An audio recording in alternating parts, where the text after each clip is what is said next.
Make some noise for your friend and mine, Josh Johnson.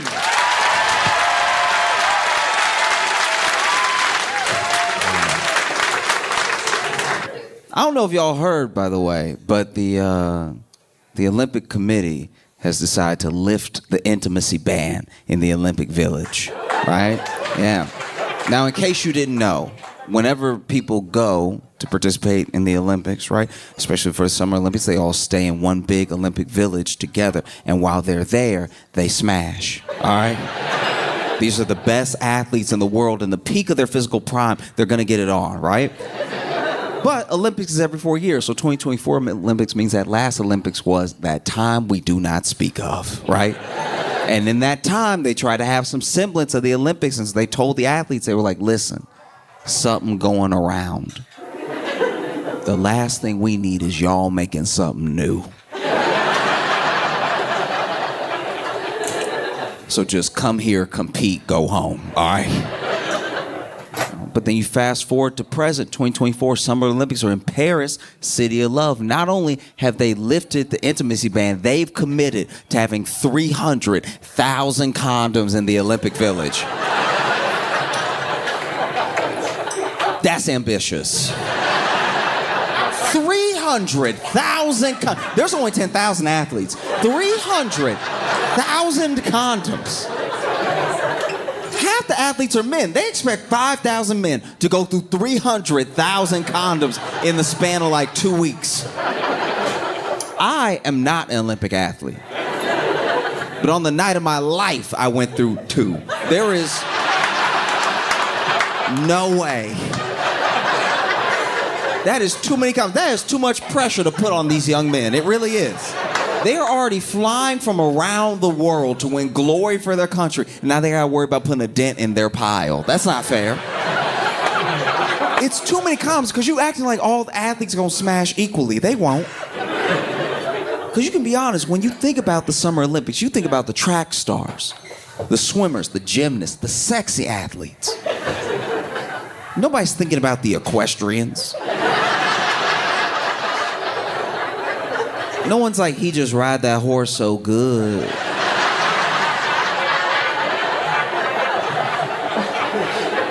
I wonder what else he could. No one has said that ever. In fact, when you watch the sport, you're like, it seemed like the horse doing all the work.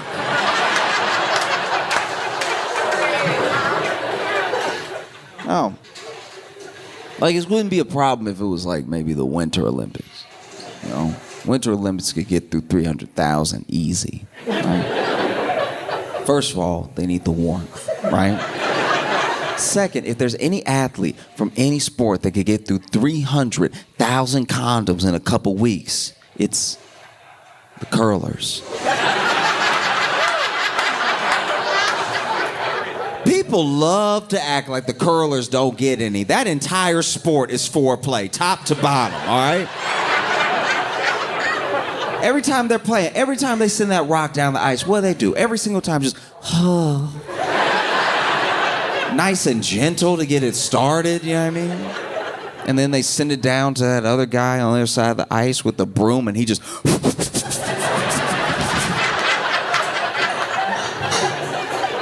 doing it just right so it hits a specific spot. Am I the only one watching the sport?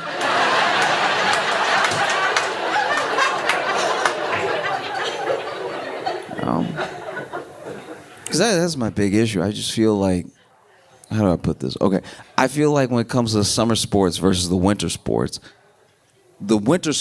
look really, really cool. And all the sports are hard to do. All the people that participate are athletes, right? I'm not being disrespectful. I'm just saying that the people who aren't athletes that do those things still look cooler when it's winter. Does that make sense? Like if you were snowboarding and then you accidentally hit some like slope and you do something cool in the air, people still gonna wanna bang you when you land.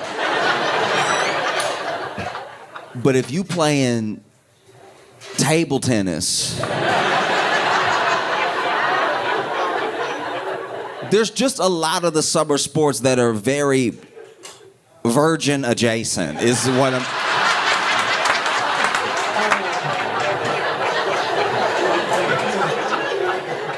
Do you know what I mean? Like the winter sports are like an event. Like even now, even in life, if you went on a trip and you're like, I'm going skiing, it's like, oh, you're going skiing. This is about to be dope, right?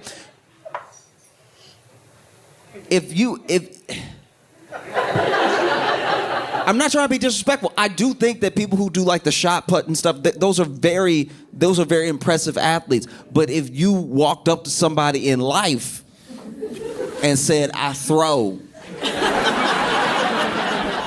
it doesn't hit the same. You know what I mean? Like, there's just activities that are very impressive when the athletes do them, but if you're not an athlete, it's not impressive. Even the javelin. You look at the javelin, when an Olympic athlete does it, when they walk up and they do that, and then they like blah, blah, and then it just goes forever. Wow. When you see like a regular guy do it. I was in high school and I saw, okay, it was a kid. He was supposed to be the best one at this other school because I wasn't on the track team, but I was like adjacent to the team. Like if somebody got hurt, they would let me run. But they knew I wouldn't win, so it was just to appease me because I kept coming to all the meets and I kept dressing out like I was one of them. But they were like, you slow, you can't be with us. But I was like, yeah, but sometimes y'all trip, and one of these days it's gonna be my time to shine. And they were like, yeah, but the other kids will still be fast. And I was like, we'll worry about that bridge when we cross it, right? But anyway, there was a meet where this kid had a javelin, and this was a bad track meet to begin with because they had everybody doing everything at the same time, right? And so then they had some of the kids running to qualify at the same time as kids were throwing the shot put and stuff. Now, people weren't really that strong, so things weren't going that far, but there was this one kid that was very good, and then he threw the javelin, and then he threw the javelin, and then you just heard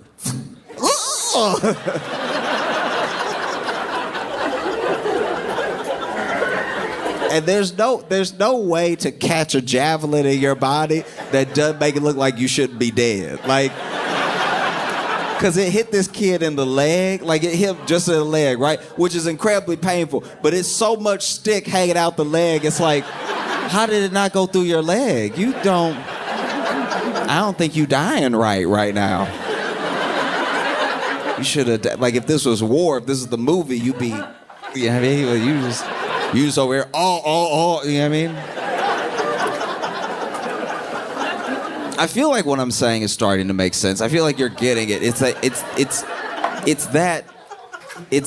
the summer sports just have so much range. You know what I mean? Like in winter sports, there's like bobsled or something. Bobsled, still very cool, going super fast. And then you get to the end. Even if you last place, you went so fast, there's somebody at the finish line that's like, what are you doing later? Like, you know? But if you're the discus at the Summer Olympic and it just, you throw your hardest, right? You throw it as far as you can, and then it just go, and then it doesn't hit that line, right? Because they already have the line of what would be impressive. This impressive line right here, if you get it past that, people go, ooh. If you get low, people are like, oh. And then you threw it as hard as you could, and oh. You going home alone. That's just the way it's gonna work. But I hope it works out for the summer athletes. I really do. I hope they get it on. Because selfishly, I want to see what some Olympic-made babies look like. You know what I mean? Like a medalist in judo and a medalist in the high jump. That sound like how you make a superhero. You know what I mean? No, I hope they smash to their heart's delight. I really do. I don't want to see any like mixing. Like gold can't get with bronze. All right? Like we might not be making a winner. All right? I think family is incredibly important, right? But it does suck. Like, here's the thing. I don't know how to describe this. And this is not a perfect haven't thought it all the way through. So I haven't actually thought of a solution. I really am just up here complaining, okay? But it does feel upsetting sometimes that when you marry, like I've watched a lot of my friends get married, right? And when you marry, you're in the family, but you just wanted them.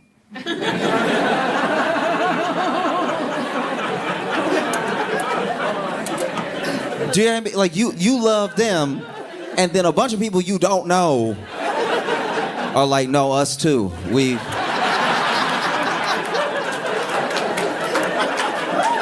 We all go together now.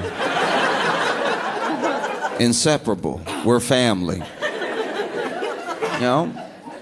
And sometimes it works out beautifully. Like sometimes you meet someone, you fall in love, and then their family is also delightful. And that's very sweet. I love that. I love that for my friends. I love that for my family members as that's happened to. But then sometimes you meet someone and y'all fall in love, and then you get introduced to people that you're like, ooh, I don't want to have anything to do with... I don't want to have anything to do with what you got going on. Like, that's not why I came. You know what I mean? It feels like going to a restaurant, right? And being like, oh, I'll get the wings. And they're like, and you'll have the burger. And you're like, I can really only fit wings, right? And that's why I only ordered the wing. No, trust me, the burger comes with the wings. And if you don't have a sufficient amount of burger, the wings will get mad, all right? The wings will be like, why don't you care about my burger, right? And you'll be like, I just wanted you. I didn't sign up for burger. I just wanted, I don't even like beef like that. Like, I just wanted some chicken wings. And you're great. It's like, yeah, but the beef, and we were raised together. Like, we should all find a way to get along. And you're like, this metaphor has run out.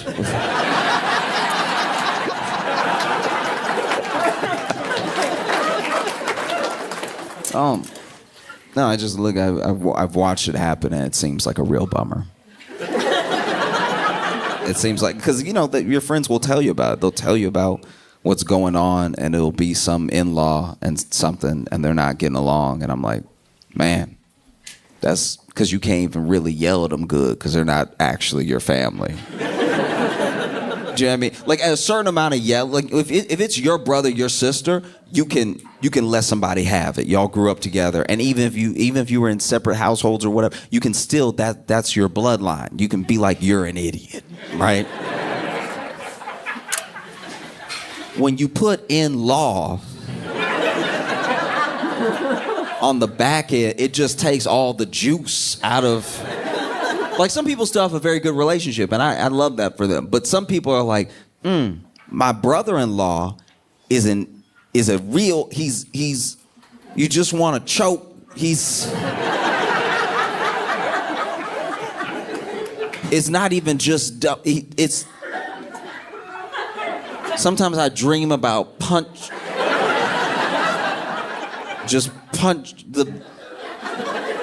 the back of his head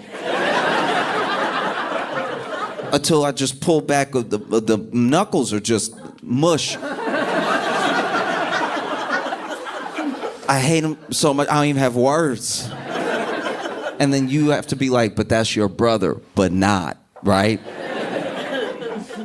One of the most interesting cases of it I'd seen was, so this kid from my hometown got married young, right? So they got married like almost right out of high school. So they're like 19 and stuff. And they want to be married to each other, but they're weirdly self-aware that they don't really have the resources to start a life, right? So they just married at home. Like, they didn't have to do this at all, right?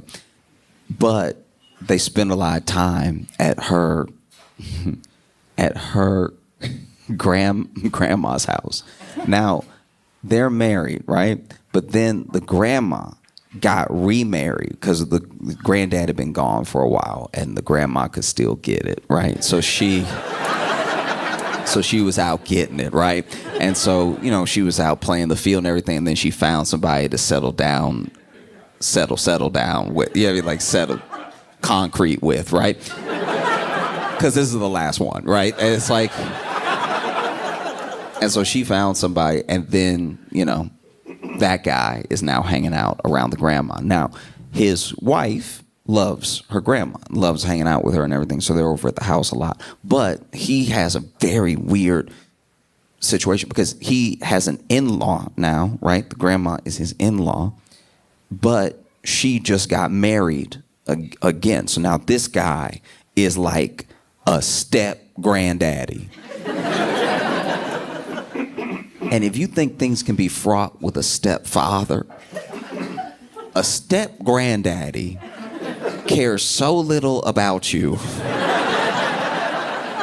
Because he's like, I almost didn't meet you. Like, I don't, like, everybody grown. Like, we don't have to be talking right now. And so he had a step granddaddy kind of in-law, right?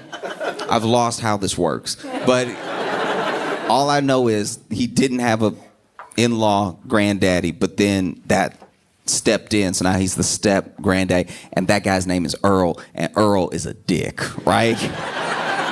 Earl using all the time he have left to just be an asshole. Which normally I would be on board with, but it was happening to my friend, so it was just kind of funny. Like Earl would be watching TV, and then they come over, and he still want to watch his show.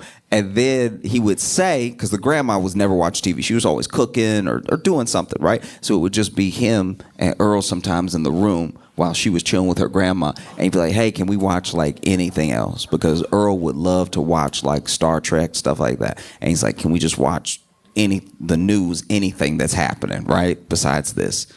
And Earl would be like, yeah, sure. And then he would get up and like go to the bathroom or something. But what he had done when he was getting up was he snuck the batteries out the remote and put them back and gave them to my friends. Now he just pressed it thinking that the TV not working. You could have said no.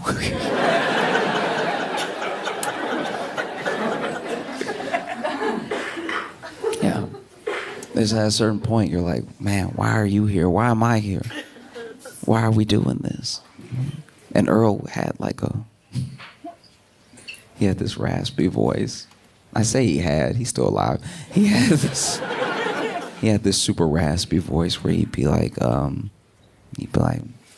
so y'all just gonna stay for dinner? Eating up all the food. Earl didn't even cook. Her grandma cooked. But he would still get he would watch my buddy eat and hate watch him eat.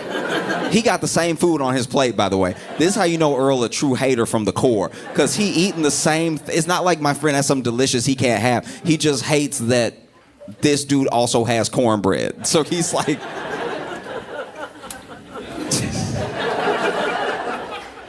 staring him down. Nastiest thing Earl ever did was Earl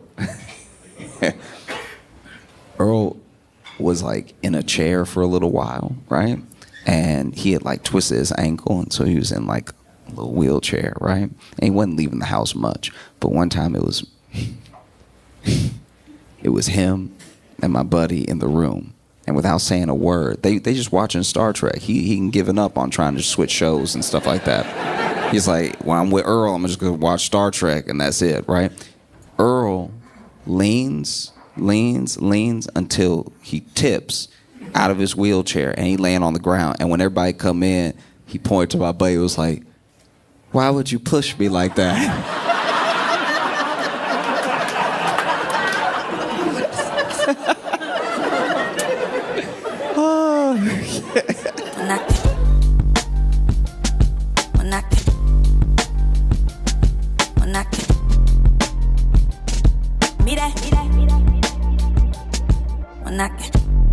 Make some noise for Josh Johnson!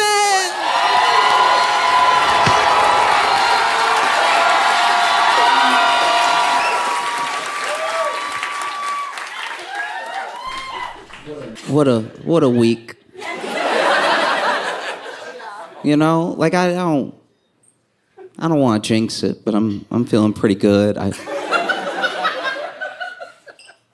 think we got him. I think.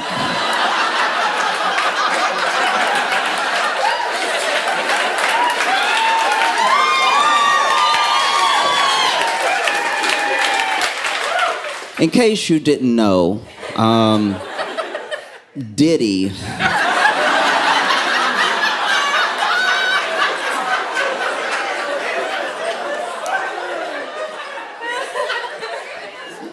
Diddy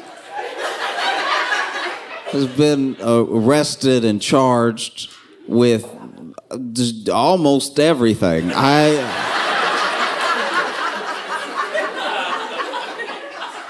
Initially, it was sealed, and we just knew they were going to be holding him for a little while. And then they unsealed, and we were like, what?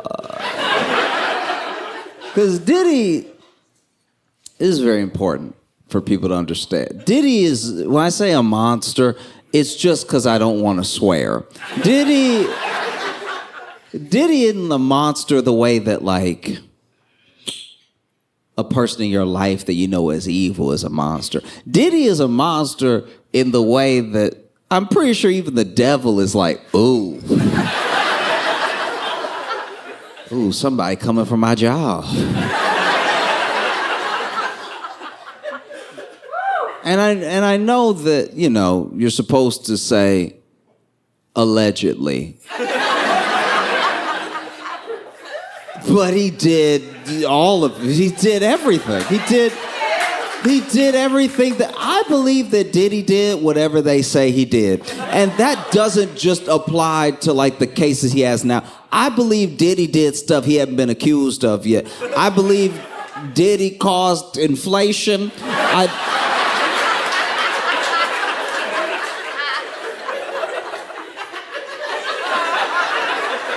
He's even, if I'm not mistaken, being charged with arson in connection with blowing up Kid Cudi's car. Who blows up cars? Let's talk for a sec, because here's the thing. I do understand the intimidation and the general paranoia you build in a person's life when you blow up their car. All right? So I get why people like Diddy and the mob blow up cars. It's very effective. You know, somebody's thinking about testifying and then they're going out and then they go, beep, beep, boosh. And they're like, maybe not. But to blow up a car, really, because he's not blowing up the car himself. Diddy wasn't getting under the car with something with wheels on it in the back and then rubbing wires together and then taping it and then letting the tape fall and be like, and then taping it back. He sent someone else to do that, you know? But they arrested him, and they arrested him. I gotta look at this again to make sure I'm right, but I'm pretty sure the warrant had every name he ever went by in it. Just in case he opened the door and been like, who?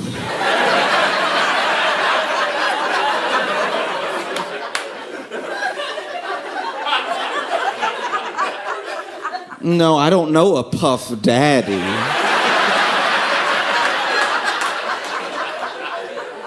No, there's not a Puff here either.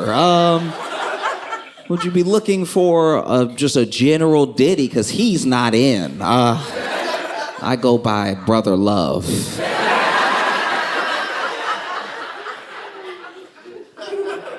Oh, this man did everything. You know, and then they arrested him. They got him locked up in Brooklyn in one of the worst places to be locked up. It's really bad.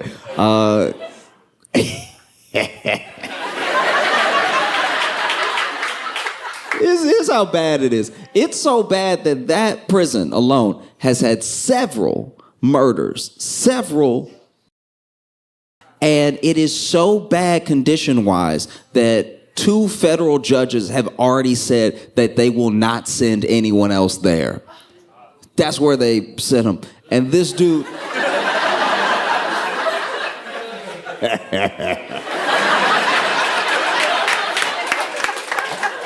That's where they sent him. And this dude wanted to make sure he didn't go to jail so bad.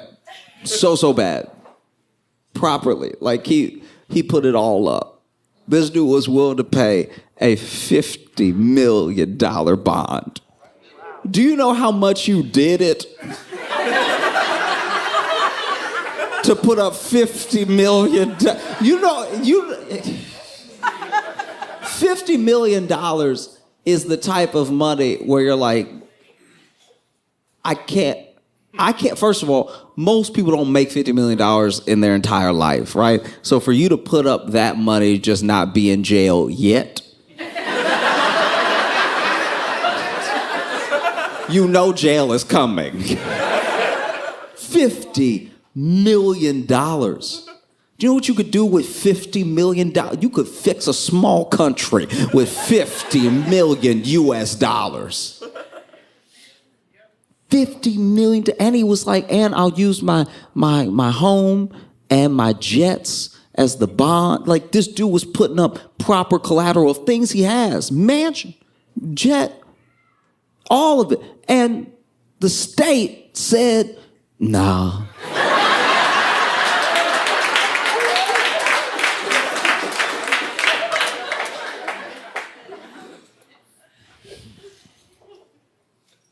Just to fully paint the picture, do you realize that the same country that said nah to that is the same country that has bail at heights that are actually unconstitutional for regular people, right? They will, if a judge doesn't like you, or if they feel like, okay, this person maybe didn't do it, but I know he doesn't have means, they will set an unreasonably high bail, which is against the Constitution, just to make sure you can't get out. But they didn't deny your bail. They just set bail at something you couldn't possibly pay, right? That same country got offered $50 million bond. And they were like, nah, because I know you. You know how bad they want you if they don't accept a $50 million bond? And so he's sitting in that jail, and his lawyers are trying to get him out. They went to that judge, and the judge was like, no, I heard what you do. You blow up cars for no reason. How am I supposed to believe? They're like, he's not a flight risk. It's like, no, he won't have to fly if he tampers with every witness we have. No. So the judge denied bail, and then they went to another judge, and they were like, look, $50 million, okay? Got the mansion, got the jets, all right? We also, how about this? I'll stay at home, all right? And I won't interact with any women that aren't the mothers of my children, right? Which is a crazy, what? I won't interact with any women except the women I already terrorize. What an insane. Also, we know you're a predator to dudes too. Like that you're not being slick, being like, I won't talk to any women.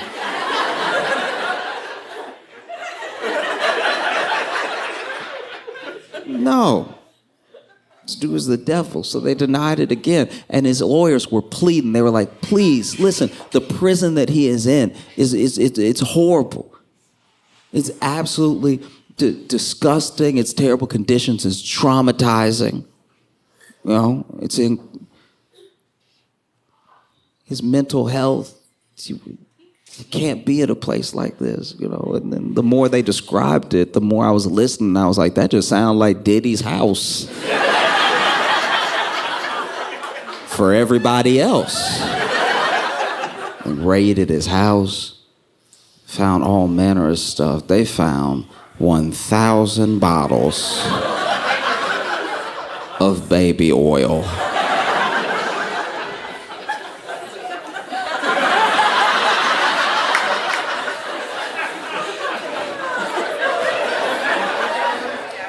let's be clear here. Diddy is a monster. Diddy is the devil, right? The 1,000 bottles alone was enough for me to lock him up forever. Are you drinking it? 1,000 bottles. 1,000. Booga booga. I went to a friend's house one time, and it was just like a little quick get together. They had made dinner and everything. I went to the bathroom, right? And I had a headache before I got to the party. So then, you know, I told them while I was there, I was like, hey, I've been having this headache for like hours. Do you have like an Advil, something I can take? And they were like, yeah, go to the bathroom in the medicine cabinet, should be the Advil, right? And so then, you know, chatting, I finally go over to the bathroom. I open the medicine cabinet. The Advil is not there. And so I go to that lower part, you know, under the sink. I'm like, maybe the Advil will be under there. And under the sink, I saw 3 bottles of baby oil. And I was like, these are some freaks.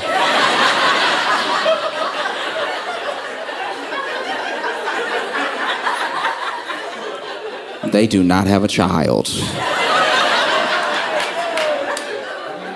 And they had 3 bottles of baby oil. 1 bottle means you get busy. 3, what are you stocking up for? The fact that Diddy had 1,000 means he should be under a prison right now. I can't even imagine. I can't imagine what it would be like to be Diddy's lawyer. You gotta imagine it's a pretty good job to have. Because he's about to drop millions and millions of dollars in court and on lawyers that no one expects to win. Think about that. Anyone in here could be Diddy's lawyer. Like, he not gonna beat the case anyway. It might as well be me standing there like, yeah, that's him. He says he didn't, so take that into consideration. You know what I mean?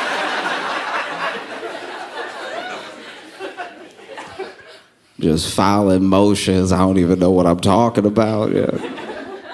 That is crazy. I mean, what can you do if you're Diddy's lawyer? They have so much. They have so much because Diddy did so much. He did it and he recorded it. He recorded himself doing everything he did and blackmailing people. So then when the people say he's been blackmailed, the feds already have the tape that they're talking about that was being used to blackmail them. So he basically made his own case this entire time. As Diddy's lawyer, all you can do is be like, that one tape is grainy. We don't know. We don't even know if that's him in that one, okay? The other 222, yes, but this one is hard to make out who is in there at all. We don't know. Diddy's lawyer was on camera taking questions from the media, which seems like a bad idea. You know, because unless Diddy has a twin, his lawyer doesn't have anything to say that's helpful. Because the lawyer was just talking to some of the press, and there was someone who asked them. They said that they found 1,000 bottles of baby oil when they raided his house, and his lawyer did his best. He put in a valiant effort. This man said, well, I don't know if it was 1,000.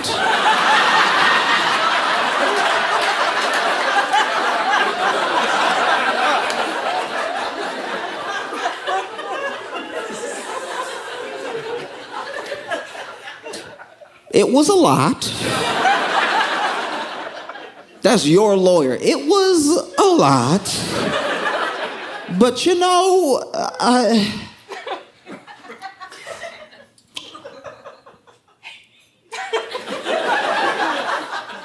there's a Costco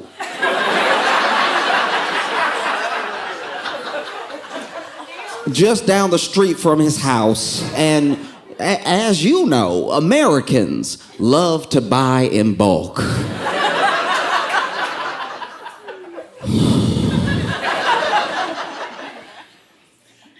The whole time he's talking, you could tell he's trying not to laugh. It's like, if he's buying the baby oil in bulk, why wasn't anything else in bulk? It's insanity. We should have known, and I think a part of us did know, that Diddy was the devil when he did Making the Band. If you're too young to remember, there was a time when MTV had music on it. And in that time, Diddy, who I think went by P. Diddy at the time, maybe, or Puff, or it was Puff, he was him, okay? And he did a show where he would try to make a group, right? A hip-hop group or an R&B group or whatever. And throughout the course of that show, he would America's Next Top Model these people, all right? He would put them through absolute hell. There was one time that I think he made them walk, I'm gonna get this wrong, but he made them walk from like Brooklyn to Harlem to go get him a piece of cheesecake. And we watched it and we were like, that seems excessive. I don't know what that has to do with singing. The show ran for a few seasons and a couple of people came out of it, but most of the groups pretty much failed because he wasn't really making a group. He was just manipulating people. He was just being terrible, you know? I think we should have really known who Diddy was through and through a couple Halloweens ago. Because I don't know if you remember, but Diddy went as the Joker, and he was an impeccable Joker. This dude had prosthetics on or something, and he looked more like the Joker than Heath Ledger did. This dude had the hair and everything flopping to the side and stuff, and he had the movements going. He had a purple suit, had the green hair and the red lips and the big scars and everything. It was truly terrifying. And everyone he ran into was like, oh, good costume. Chose Halloween to dress up as the Joker. Halloween, a day where we all put on a mask. We all pretend to be someone else, except that nigga. Like, that man was just wearing his true skin. This dude was walking around as a Joker like I've never felt more free. Everybody terrified when they look at me. He rolled up on Tyler, the Creator. And Tyler, the Creator was just looking at him like,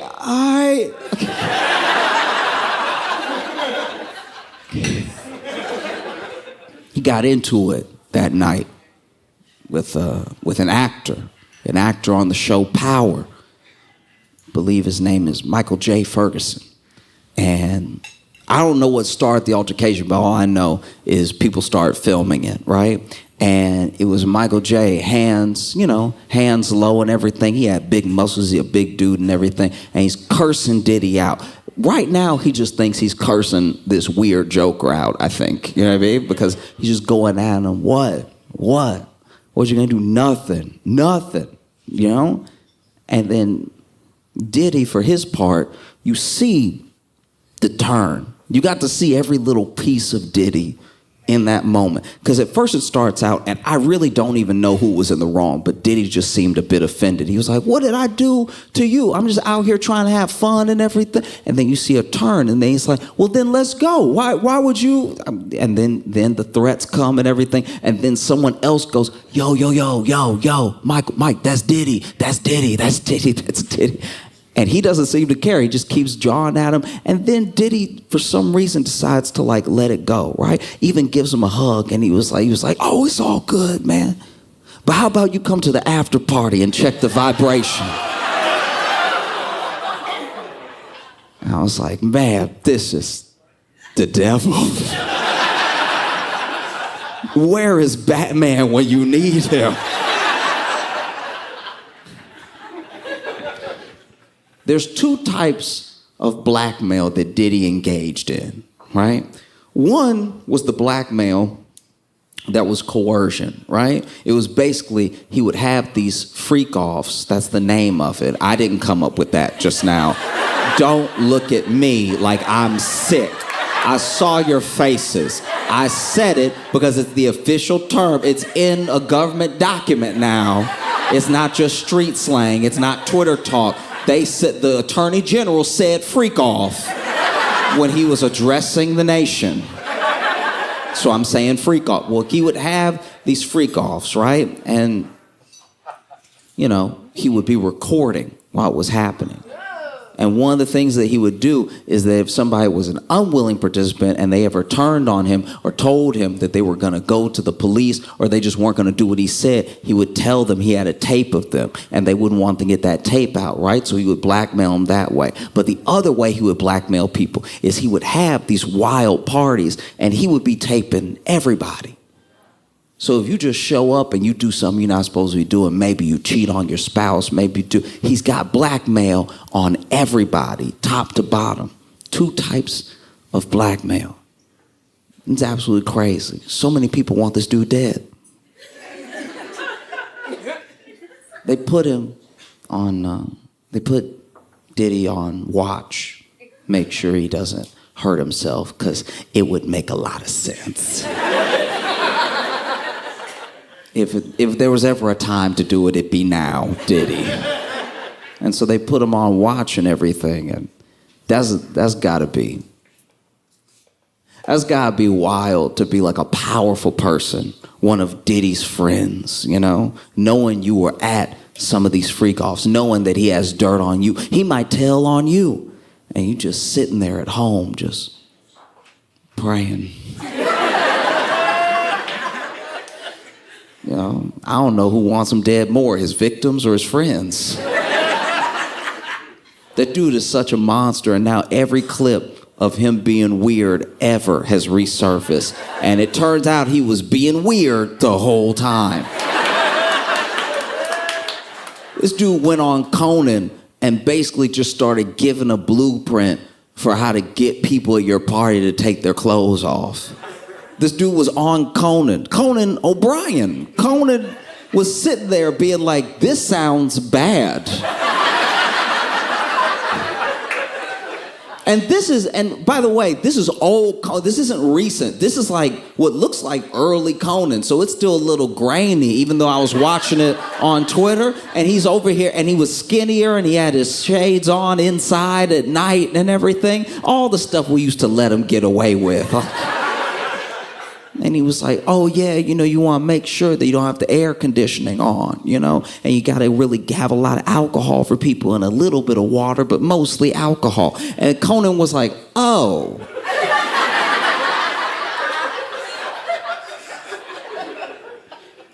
You could see in Conan's eyes, he was fighting to find a commercial. He was Diddy talking like it's nothing. And like, he's like, oh, yeah, okay. Oof. This is one of the wildest things to me about Diddy, right? Is that he made an enemy a long time ago in a man named 50 Cent.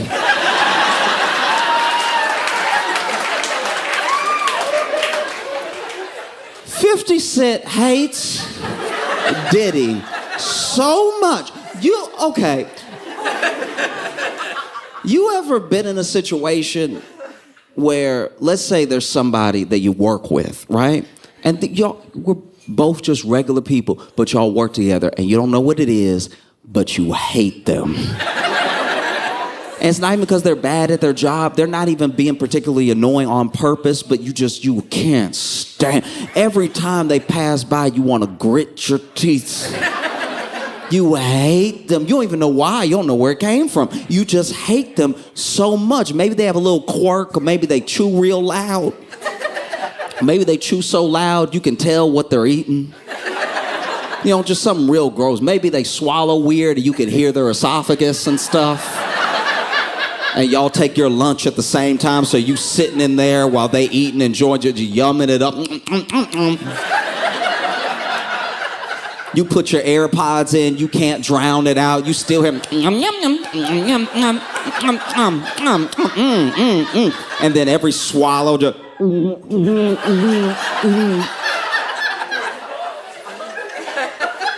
and you're like, that I hate.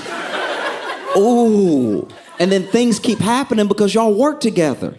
Y'all work at the same job, so you have to interact with them. Maybe they're even in a different department, but you have to interact with them from time to time, and you hate it because they always bring up the weirdest conversations. They got a lot of feelings about tube socks. 6 sentences into a conversation, you're like, who is this dude? What? Y'all get each other for Secret Santa.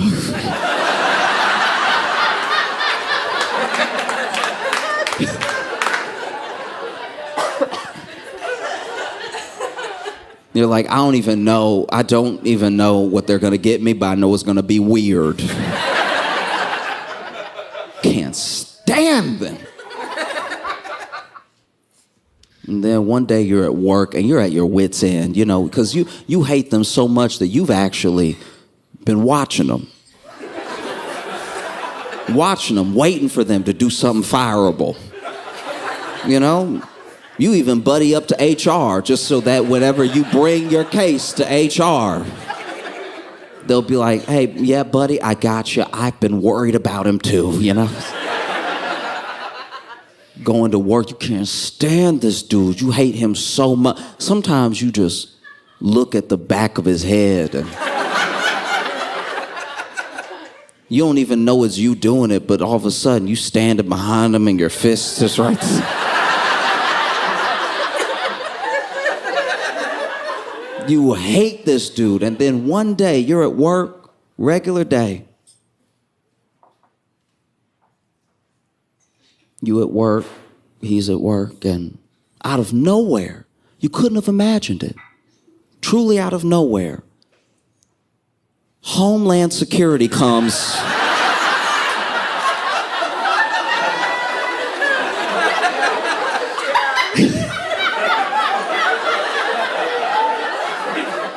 And arrest this dude in his big mink coat or whatever he's wearing.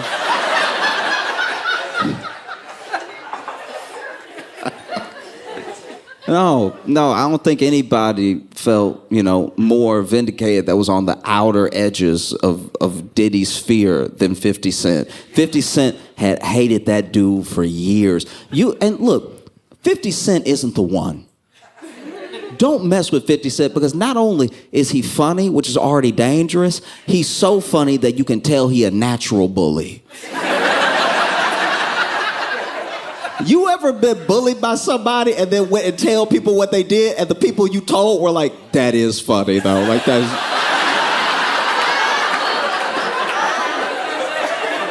I know it's wrong, but that was pretty good, like... Because we're not talking even about bullying in the terms of violence. I'm talking about bullying in like waiting for you to get real excited about something and then tricking you right at... Okay. 50 Cent, early in his career, he couldn't stand a dude named Ja Rule. If you don't know who Ja Rule is, then 50 Cent did his job.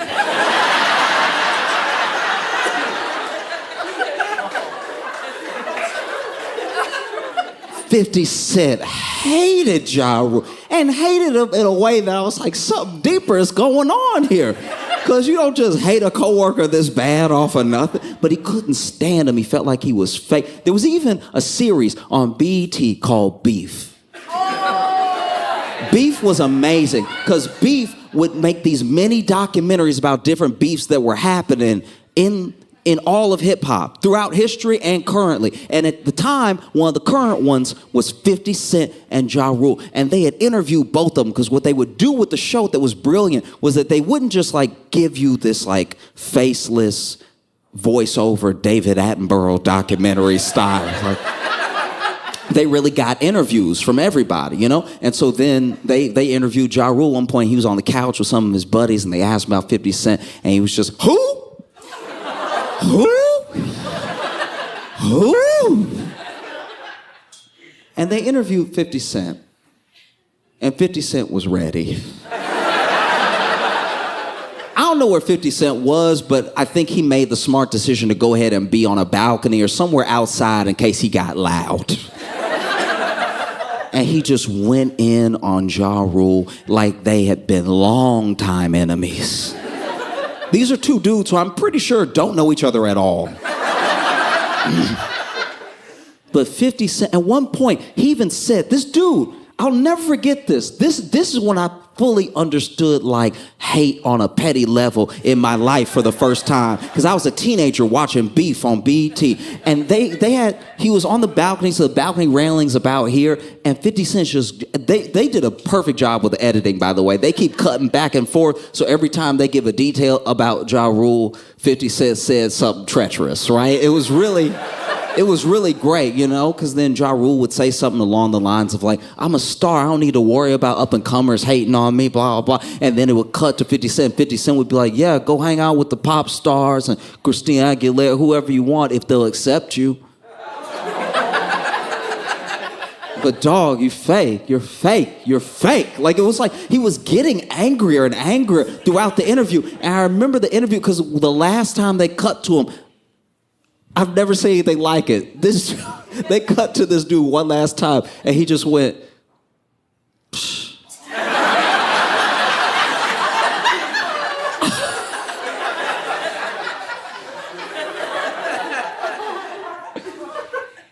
50 Cent hated Ja Rule. And then Ja Rule got into it with Eminem. And Eminem and Dr. Dre had, signed 50 Cent, and they were a huge part of his career, especially on the come up, and they collaborated a bunch, and they, were touring together. They would have toured together more if Eminem hadn't decided to stay home and be with family and stuff like that. They tight, right? Making incredible music together, classics. And Ja Rule went at 50 Cent, went at Eminem, because he didn't have a crystal ball. He couldn't see the future. And it went terribly for him. I mean, Eminem just ripped him apart in several songs with references. There were moments, Eminem is too funny, Eminem had a song with him. Haley's in the song, and she's like, is Ja Rule bigger than me? And Eminem said, no, sweetie, y'all are the same size.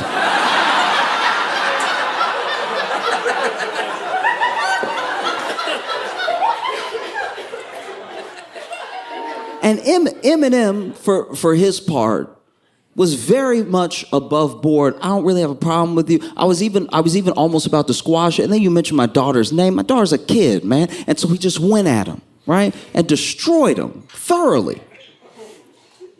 But 50 Cent was on a different level. 50 Cent was like, I don't think that this will ever be over. I don't care what you say. I don't care what you do. I don't care if you apologize to me. Never be over. I can't stand this dude. And Ja Rule goes to prison at one point. I don't remember what for. A part of me thinks 50 Cent had something to do with it, but there's no way for me to tell. But then, if I have my timing right, Ja Rule gets out of prison, and no matter when, I could be wrong about the timing here, but I know that the thing happened. Basically, Ja Rule has a concert, and it's gonna be like a big comeback, like get my career going type of concert, like a welcome home party, a revival of Ja Rule's career. And the tickets actually sell fast, which I was perplexed by. Because I was like, how? Not even as a hater, just like, I don't know. It's like if you found out everybody in the world was actually into air hockey, you'd be like, I had no idea. You always see the table there, but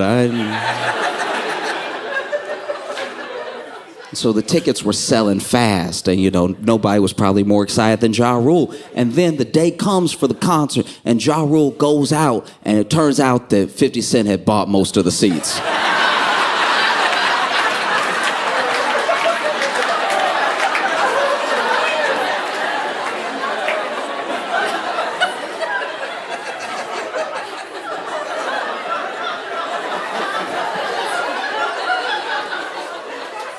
I do my best to put myself in other people's shoes. And I tried to imagine what it would be like if I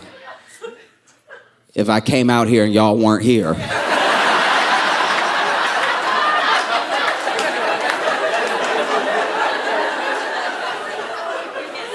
If it was just 3 of y'all in the back that I had to yell to.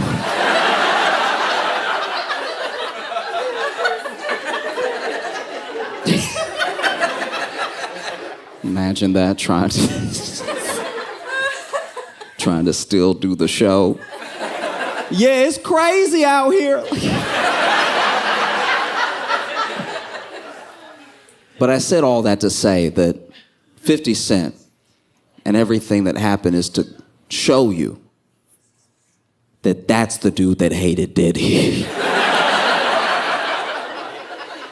Hated him so much, hated him to his core, couldn't stand him. For years he hated him. There was even a moment, okay, I'm sure you saw this, but in case you didn't, it's one of the things that really showed me that he hated him on like a petty level, a professional level, business level, all of it. I'm pretty sure it was Diddy that posted a picture of himself. I don't know where he was. Maybe it was New York, maybe it was not Miami or something, but he was on a bike.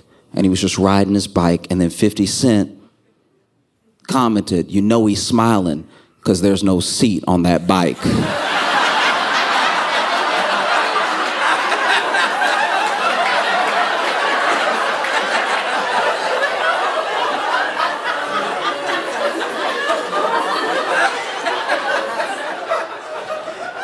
$50 Cent is funny, and he's not the one.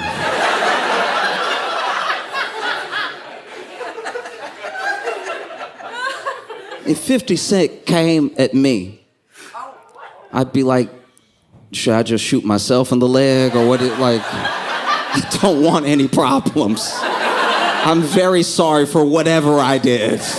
Please don't do this. Because I don't know when it really started, but you take it back, all the way back to the early part of 50 Cent's career, and he's popping, he's killing it, right? Get Rich or Die Trying is an all-time hip-hop classic. Curtis, all-time hip-hop classic. This man is pumping out amazing music. He's having incredible tours and everything. And at one point, he goes, this is years later from the time I'm talking about, but we're going to get back there. He goes on the Breakfast Club, and he talks to them about, things he's promoting, and he's just chilling and everything. And Diddy comes up, and he tells this story of being at a wedding. I don't remember whose wedding, but he was at this wedding, and just hanging out and everything. And Diddy's there, and Diddy's chatting him up, being like, "Man, I like you. You real cool dude and everything. Like, yeah, we should hang out. Let me take you shopping sometime." And then 50 Cent said, "What?"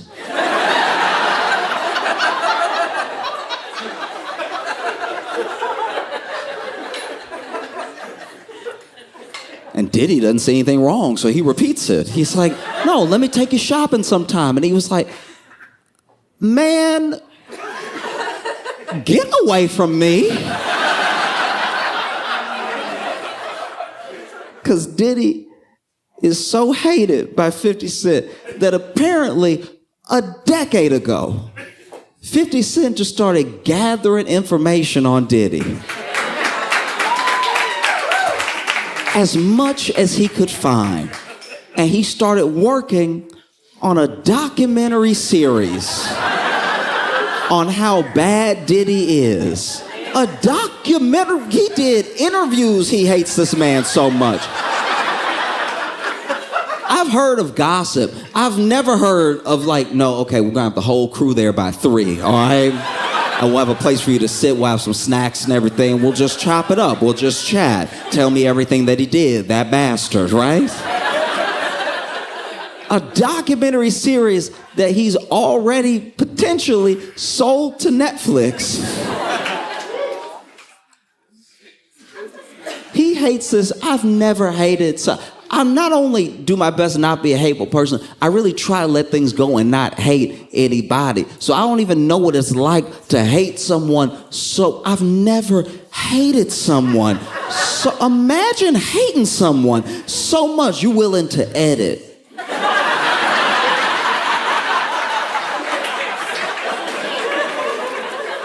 You're willing to sit at the computer and be like, no, that's not.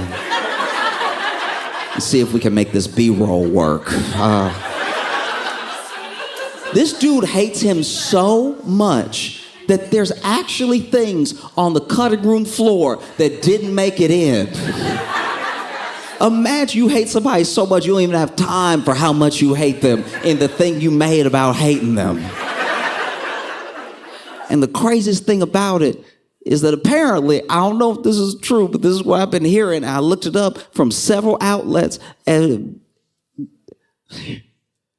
50 Cent's documentary series about Sean Combs is titled, Diddy Do It?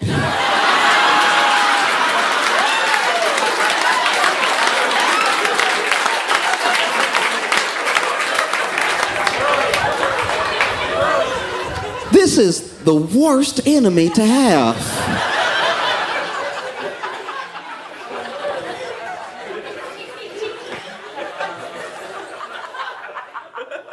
You know, you read even some of the stuff that Diddy's accused of, and now some of the text messages have leaked of what people were saying to him and what he was saying to other people at different stages, leading from Cassie coming out about him to present.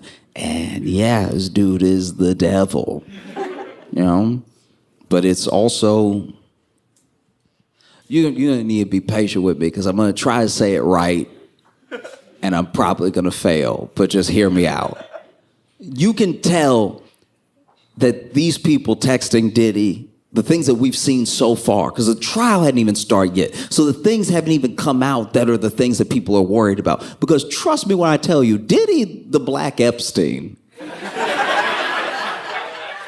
they already put that dude on watch.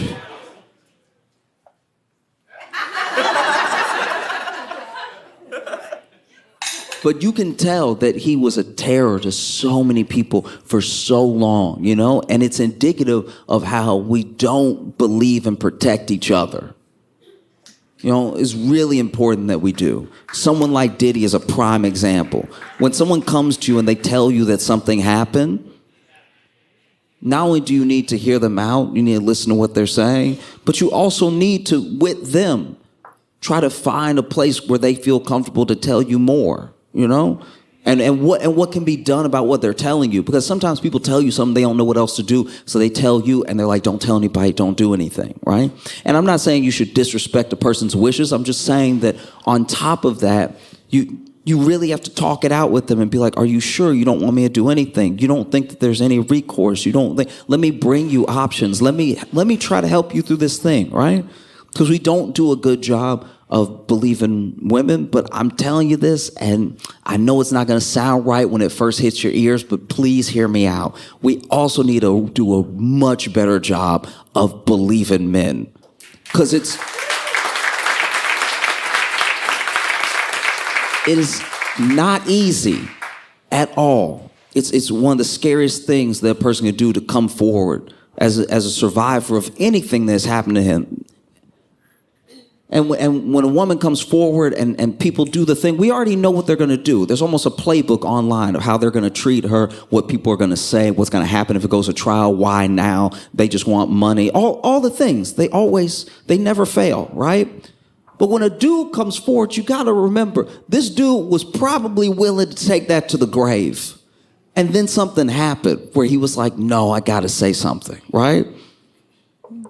You know, there are so many people who would rather die than have people find out what happened to them. So if they tell you, you got to believe them. So many people are letting the fact that Diddy's bi overshadow the fact that he's a monster. That's what's crazy to me, is that it's like, oh man, Diddy was over here trying to kiss the back of this dude's neck. It's like, yeah, you mean assault him? Yeah, I know. You know? I think that's why I'm so thankful for the era that we're in now of people being able to find things on the internet, just at large. I know the internet's a big place. I know there's a lot of artists, a lot of creatives and everything, but the fact that it's now more than ever in the hands of the people, as far as creativity goes and as far as like putting your work out there goes, it's a beautiful thing, because one of the reasons that people like Diddy were able to prevail for so long is because they had something.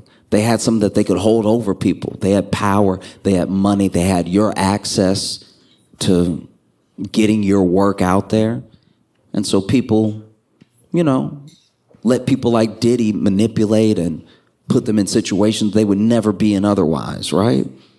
But he had the power of a label. One of the best things that Cassie's lawyers did with that lawsuit was implicate all the labels. They didn't just sue him as like Sean Combs. They were like, no, I'm suing everybody.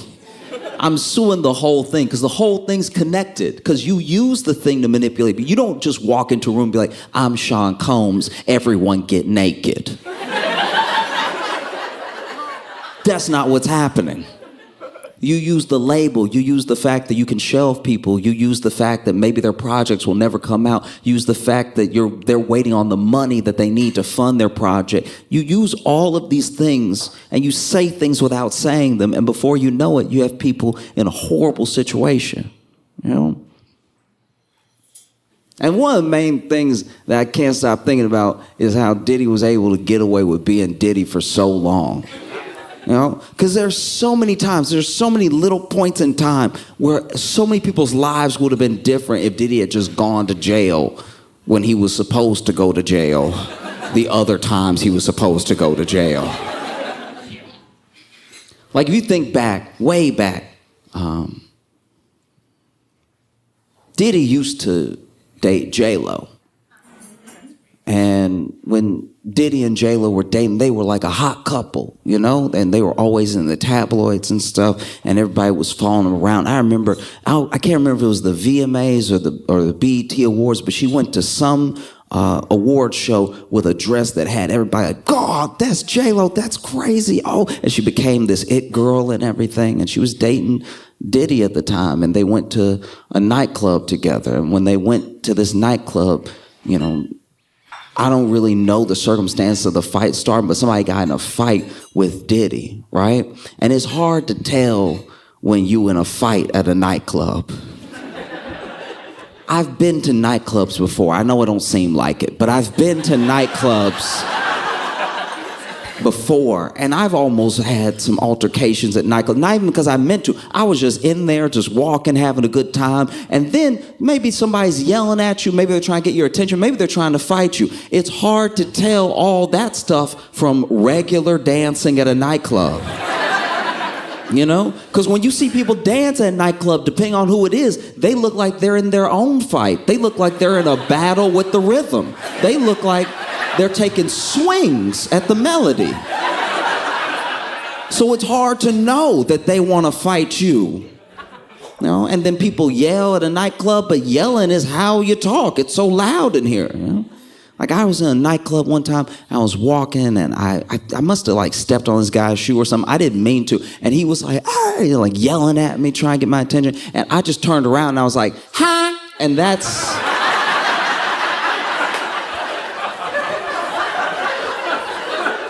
That didn't do me any favors, right?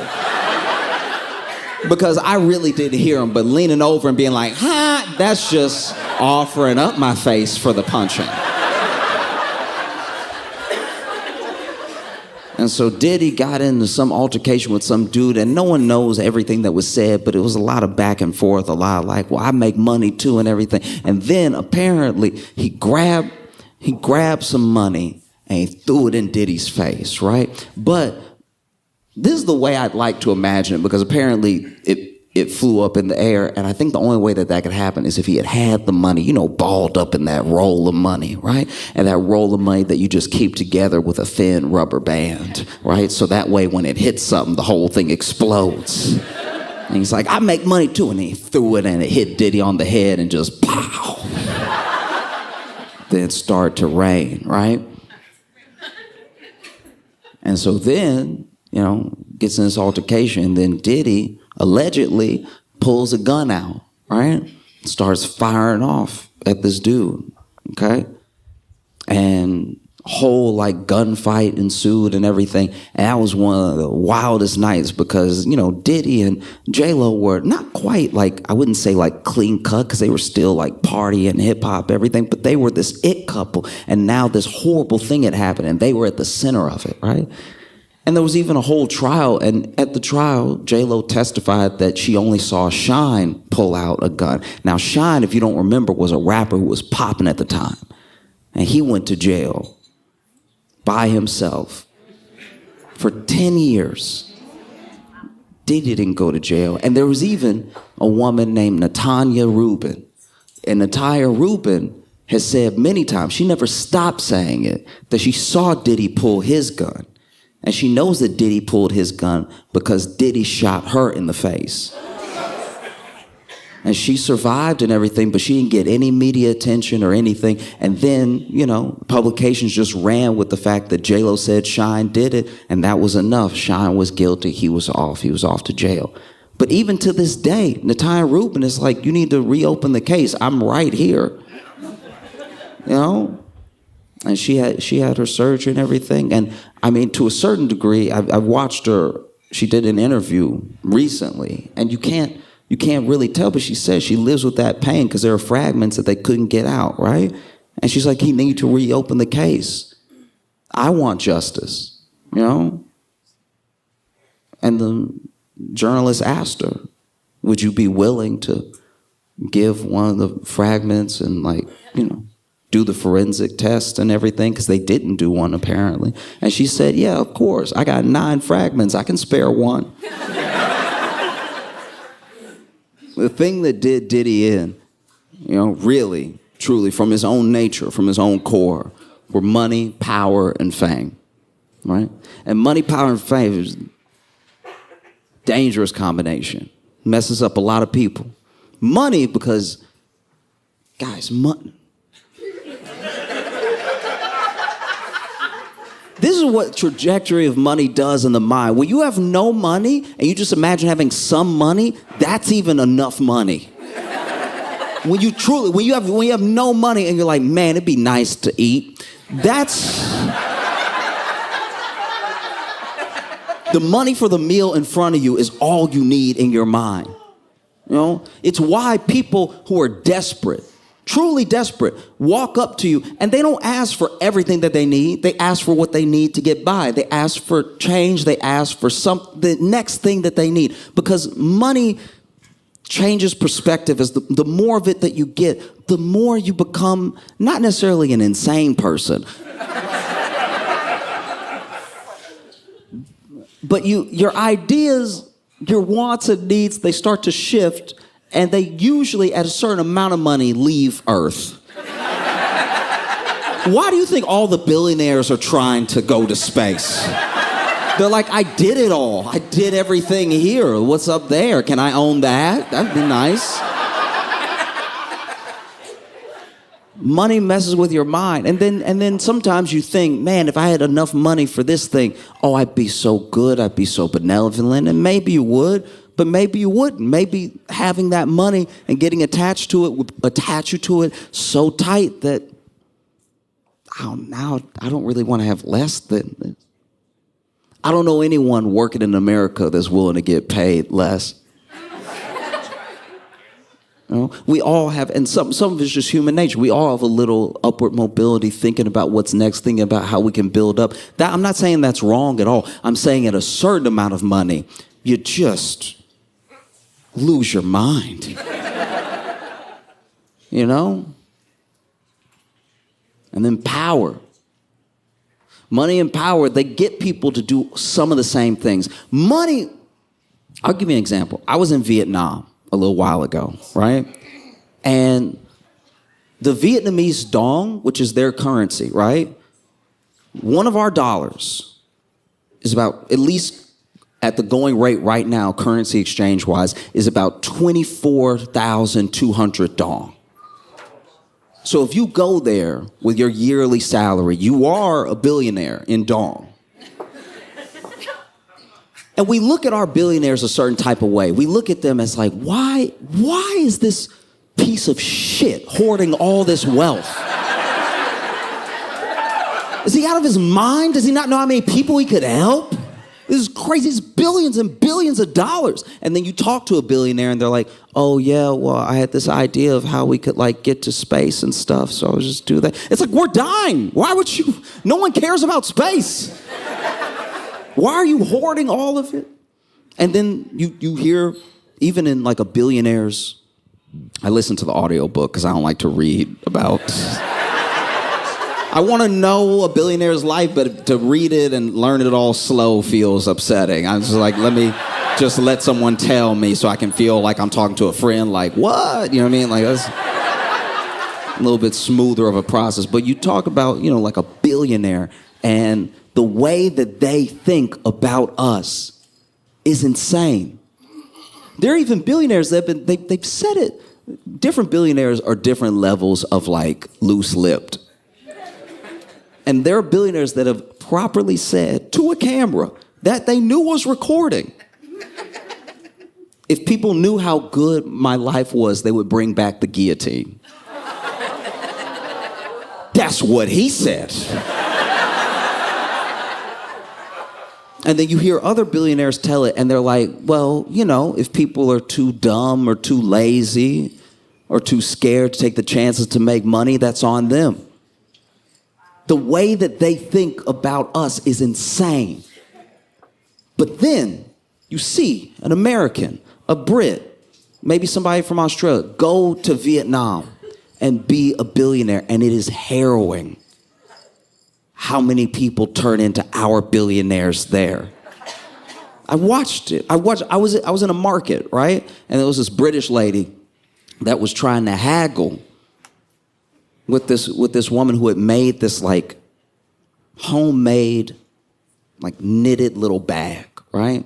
And she was charging like, I don't know, maybe like 5,000 dong for it. Now remember, I told you $1 was 24,000 dong. And this British lady is actually like haggling with her. Like being like, what about 4,000? She's like, no, it's 5. It's like, what about 475? No, 5. And she doesn't know much English, and the British lady's getting annoyed with her, and I'm getting furious because I'm like, you realize the pound is doing better than the dollar, so you're just haggling like, what if I gave you nothing? Would nothing be good? What about nothing? You would love nothing though. Like if I gave you nothing, that'd make me feel better as I left. And this person is a billionaire, at least right now. You can tell that they're broke in Britain, though. Like, only a broke person would go somewhere else and then try to be rich really hard. Like, that's... I don't know why you fronting. You know you could only afford the flight. I don't know why you acting like this right now. Acting like these people are trying to cheat you out of something. You know you already have a leg up. It's crazy. But it is how billionaires think sometimes. Because then when we work at a corporation that's $1 billion, maybe even you work at Apple, Amazon, you work at one of the truly big ones that's about to hit the trillions of dollars, right? And then you want a raise, and you want a substantial raise, and it's nothing for them because they have billions of dollars, and they're still like, why should we give you anything? It's the same mentality, right? And so Diddy had money, and he had the type of money that makes people do things, bend to your will and everything. And so he bent it, and he had power. And this is the thing about power. I'm someone who wants very little power. Because I don't know, I can think about what I might do, but I don't know what I would do with power. That's terrifying. Don't give me power. If I had the power to make Ted Cruz punch himself in the balls...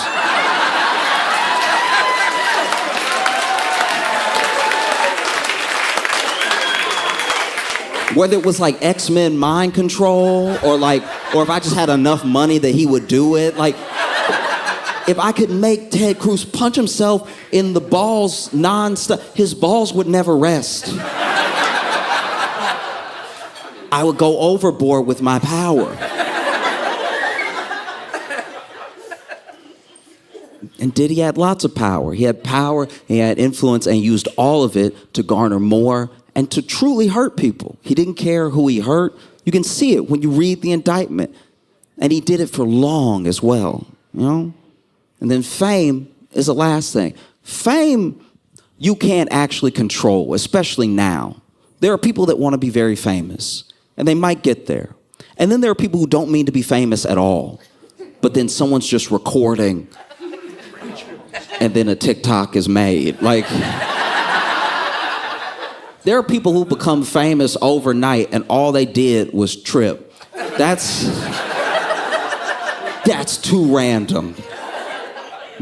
Fame is the one that gets away from you. Money, you can decide how much money you want to keep, how much money you want to make, especially if you have the means to just be making boatloads of money. You can take a step back and be like, a lot of money is enough money. I don't need all the money. Power you wield, and power you can also give away.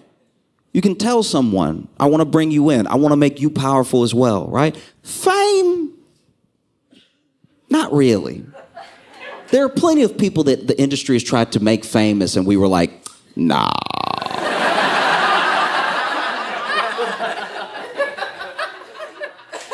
But people with power, people with money, they can promise fame, even if they can't deliver. And because they have so much money and so much power, it looks like they can give you fame. And so that's another way that Diddy manipulated and abused people, was through his fame and the promise of fame that was to come to them. Right?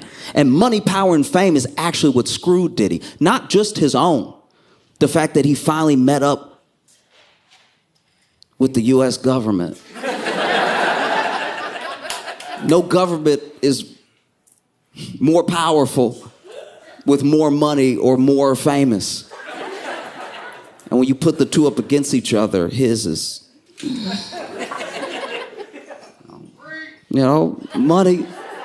money and power and fame of the U.S. government, the money that they have. You think you have money, they can freeze your money. You can show up to court and they'll be like, oh, you broke. Oh, I'm sorry, you thought you had money?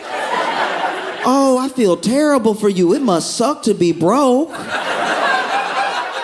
They can freeze your accounts.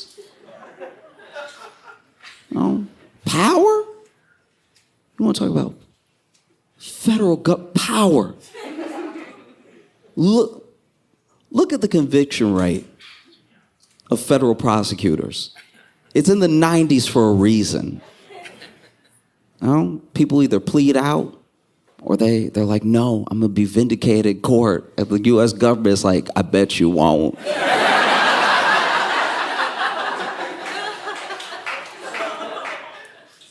Fame? What government is more famous, especially as far as their judicial system? What government is more famous than the U.S. government? You know? They looking at Diddy right now like, oh, you blew up Kid Cudi's car, that's cute. We killed MLK.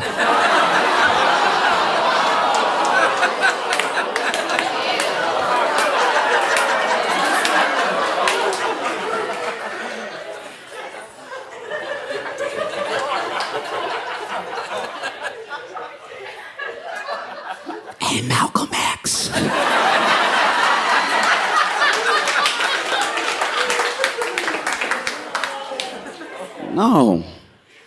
No, you're done, bro. It's over. Because I think about how does a person become that evil? You know what I mean? And a lot of it is ego. Ego is a dangerous thing. Ego is like a dish that only feeds you false fruit, right? Like the more that you eat off of your own ego, the more you starve your spirit. Like it's the way to sickness, you know? Like ego is this like still small voice, right? Telling you, most important thing is I. Like ego stands in like the middle of pride right there. But then when things happen, when consequence comes, ego never shows up. Ego is like a friend. Ego's like a friend that's like, hey, come on, the door's unlocked. Let's get in this house. No, let's just see what's inside. There might be some good stuff in there. It's like, but it's not my house. Come on. Then ego gets you to go in there. And then you're like, there's some shiny stuff. And then you start grabbing stuff. And then before you know it, you see blue and red lights. And you're like, come on, we got to get out. And ego's gone already. Like, I think about how it got here, you know, and how many people Diddy hurt and why he was allowed to get away with it for so long. And I can't help but think that a lot of what he was allowed to get away with is because it happened to black women. You know what I mean? When people say protect black women, they don't mean that black women can't protect themselves. We mean that when you look at the stats and you look at who the powerful people hurt because they know that they can do it, it's the same people.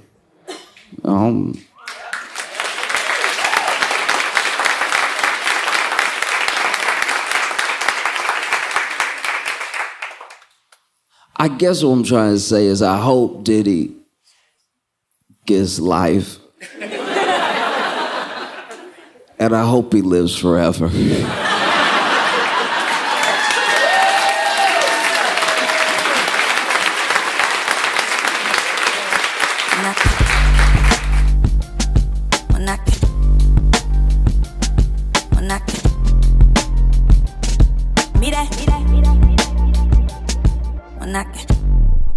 San Francisco, California, please make some noise for Josh Johnson!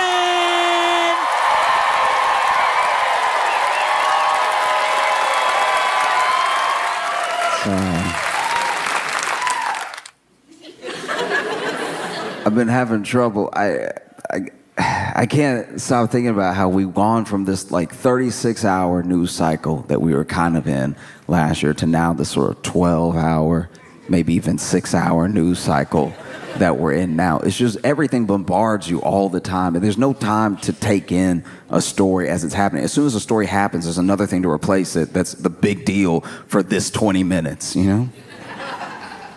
And it's hard to even vet stories now. Like, there'll be a story that seems like a big deal, but the more you think about it, the more you're like, why'd you tell me that?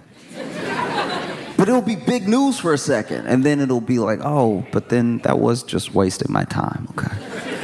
Like, I don't know if you saw, but apparently after all this time, they've nailed it down. They've solved it. Apparently, we got Jack the Ripper.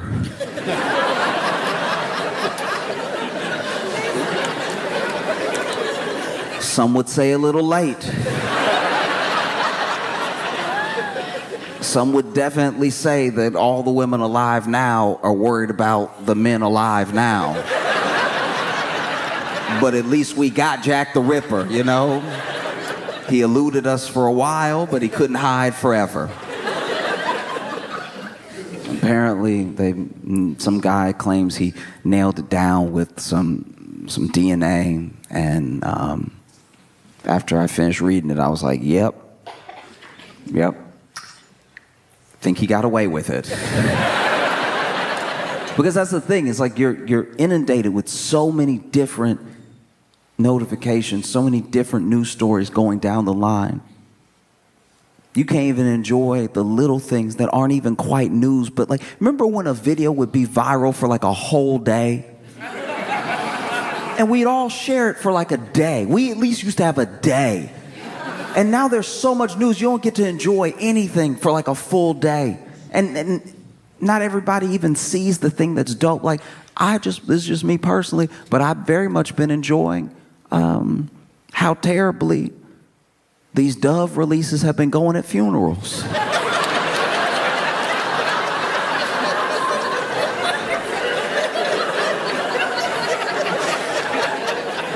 In case you're not familiar.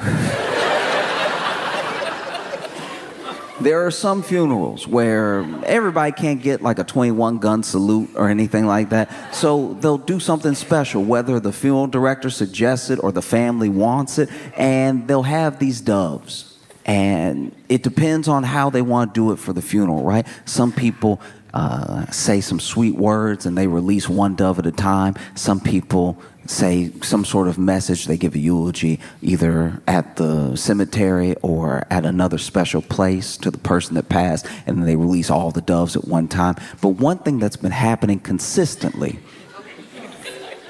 is they will stand people in a line and give them the cue to release the dove. And when you see a dove released, it does make you feel something. It's like a powerful thing. I understand why it's such a symbol for people. But the last few videos I've seen, the doves do just sort of die rather than fly away. There's one video that is truly spectacular. It is art to the point where I worried it was a sketch. There's 3 family members standing in a row, and this first one's cute to throw the dove up, and she goes, even bends her knees a little bit, really give it some oomph, and the dove bounces off her hands and then bounces off the ground. As she snaps back, she's like, ooh, I hope that's not an omen. And then the second person releases their dove, and that dove flies off beautifully. And you're like, okay, not so bad. And then the third person goes to release his dove, and I think he knew his was dead. If anything, I feel like he pitched that one. He was trying to like, if I can toss it high enough, maybe it'll wake.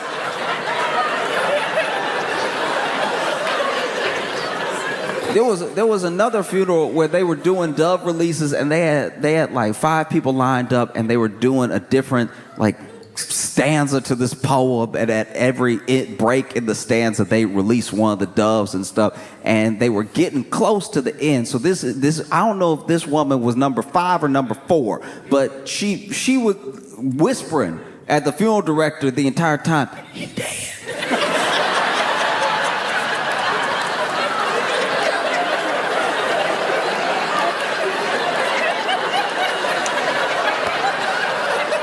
And the funeral director's like, what? Hand me another one, he dead. And the funeral director's like, that's all I brought. So, what do you mean that's all you brought? He clearly dead. She's like, funeral director looking at him, trying not to interrupt the beautiful poem that's being read, and he's like, no, he's asleep. He's asleep, he'll wake up, just throw him, he'll wake up. You throw him, he'll wake up. And they released the second picture, and the third picture is right here, and she's like, this is a dead bird in my hand. Don't play with me. Find another bird. And he's like, I swear it's asleep, just throw it. And then the third person throws theirs up, and then they read the poem, and the woman is standing there like,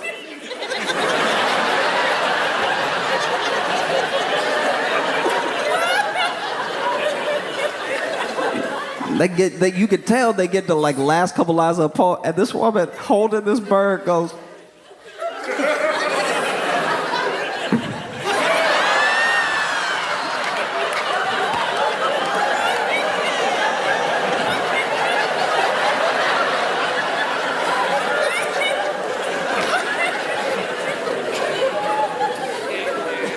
she just tried to like waste bird up, and then they end the poem, everybody looking at her, and the field director like,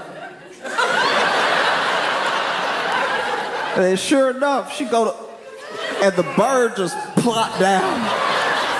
And she was looking at the field director daggers like, this your boy?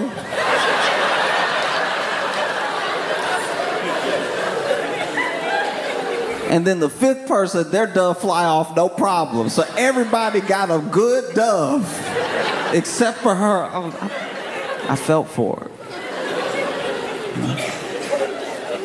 One thing I don't know if everybody thinks about when it comes to those dove releases is where they go. What's next? I don't know anything about this, so I don't know if the dove returns and, they just know to go to the funeral director's house or something. I'm assuming they start a new life. Like, I'm assuming the dove gets thrown in the air. It was like, what a beautiful ceremony. I didn't know him, but y'all sent him off right. And then they fly off and try to get things going themselves. I'm just trying to imagine what it would be like to be like a released dove at a Bronx funeral. You're a released dove at a Bronx funeral. And then you land on some roof somewhere. You're like, all right, I guess I gotta get my bearings. And then a pigeon land right behind you, just, what's up, sweet thing? Pigeon just seemed like a very rub the belly bird, It's like, how you doing, huh? Hey, you looking fine as hell. No spots or nothing. Hey, you must be new to the city. Let me show you around. I know where the good spots are. But that's the world we're in now, Nothing but news stories, non-stop. Everything's coming at you. We've gone from this 36-hour news cycle to the 12-hour, 6-hour, 4-hour on a really bad day. And you cannot care about everything. You can't, you want to have empathy, and especially when something's big, you want to care about it for as much attention as you feel like it deserves. But then another thing happens, and you're just daisy-chained bad news all the time, or what's supposed to be important news all the time. And so sometimes things fall out of your head because you're like, I can't focus on everything at once, and some things I can't do anything about. And so after a while, you haven't heard about something long enough, you just assume it's been resolved if nobody's talking about it. But nobody's talking about it because there's so many things to talk about. And you also have to measure up how you feel about the world right now with the fact that everyone trying to give you news about the world also wants your money. They want a subscription from you. So they're just inundating you with all this stuff because, maybe you'll like news from us. So we'll just keep sending you notifications. Because there's always a lot happening in the world. That's not different. The fact that we have access to it is different. I was thinking about all of this last week. I was just sitting there and thinking to myself, dang, we never did get those astronauts down.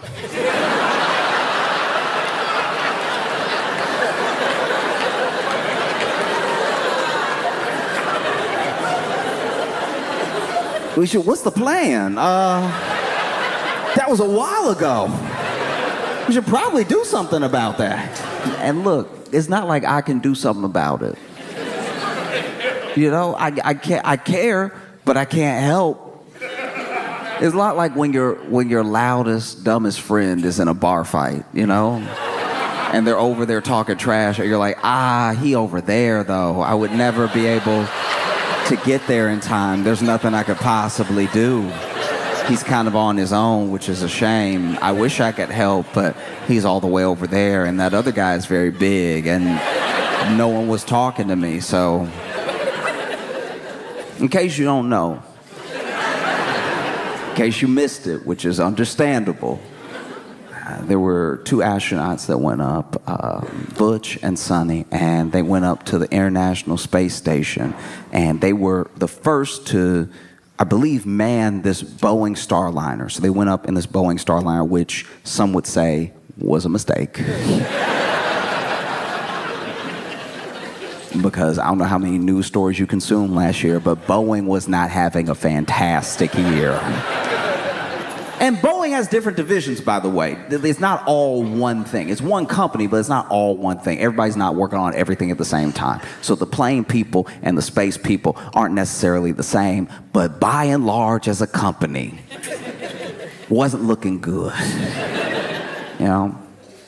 And so they went up to the International Space Station with this Boeing Starliner. And I'm not going to act like I understand or know how to do what astronauts do. I don't get it, and I'm glad that they do. Because astronauts, NASA, all of these experiments that they do in space have yielded incredible things for us down here on Earth that you wouldn't necessarily even connect to space, you know, like memory foam, inner ear thermometer. All the times that they've had to solve a problem up there, it's led to us having something dope down here. So keep going to space. I think that that's great. I don't know what you do up there, but all I know is it makes my life better, and I appreciate it, you know? Because everything I know about working in space, I know from the movies. And whenever I see it in the movie, it's just the astronaut outside of the ship with a wrench.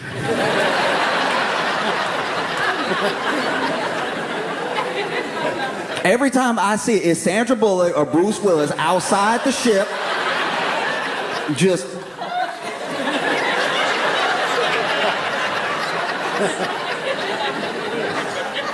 I don't know what it is about space that makes screws so loose, but like, I genuinely assumed that a quarter of being an astronaut was just tightening. I don't know why space is so loose, but it's just you gotta keep it tight all the time.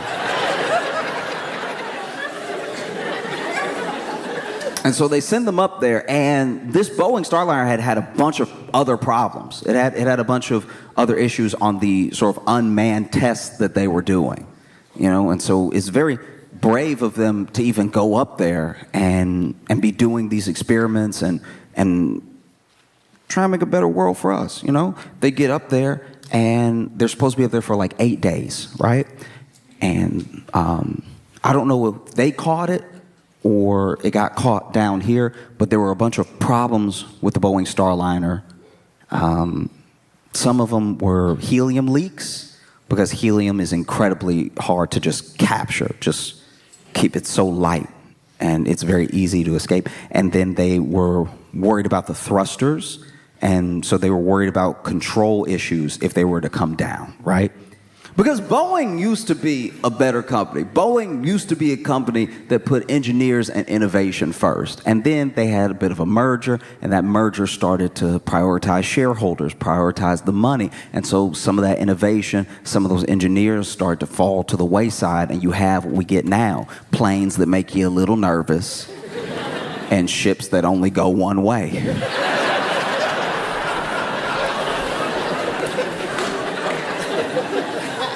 Because, make no mistake, Butch and Sonny are fine in the sense that they are the most seasoned astronauts that we have. You know, Sonny has logged potentially more hours than I think anybody should. 322 days in space, and she has logged like 50 hours of spacewalking and everything. She's like a true veteran, and even before that, she was a diver in the Navy, and she piloted combat helicopters. Like, she knows what she's doing.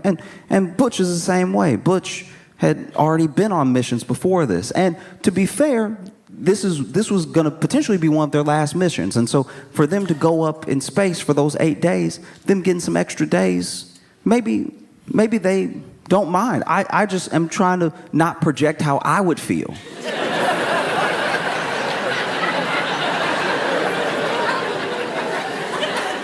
Because if it were me, because once again, I'm not an astronaut. I can never be an astronaut. Not good enough at math, throw up too easy. So I don't give off astronaut, right? But if it had been me, if I had gone up into space, it was supposed to be 8 days, and then they were like, ooh, that ship, we may not be able to send you back down in that ship. I would be like, oh, okay, cool. So when's the next ship coming up? And so some of this is being explained to me by my friend, so forgive me if I'm like a bit incorrect, but he's saying that not only are they good because of how seasoned they are and how much they genuinely love being in space, but also because they have these like pods and stuff and different things they can send up to give them supplies, give them food and everything, give them things to continue their experiments, more wrenches. I don't know what it is, but like they can send stuff up. And so in my head, I was like, oh, okay, all right. Like if you can send stuff up, like you can send a pod up or whatever, then why don't they just, like why don't they just hop in the pod when all the food, like after they get all the food out and they eat the food, oh, delicious, and then they get in. they could get in the pod, right? And then take the pod down. He's like, no, it doesn't actually work like that. You know, it's not a manable ship and it's too small and everything. I was like, oh, okay, cool. Why don't they make a bigger pod? You know, enough to fit people with just some seats, just for fun, just some seats. And then they send that up, and they could even put like an Xbox controller in it, just to have something, you know? And then send them down with that. And he's like, Josh, it doesn't work like that. Like, everything you're saying doesn't make any sense. And I was like, okay, I understand that everything I'm saying doesn't make sense, but the way it does work is also sound like it doesn't make sense. To me. Just to me. All right? I'm not Butch and Sonny, and I'm not going to speak for them. I'm talking about if I was in space for too long, if it was me, which it will never be. It's not going to happen.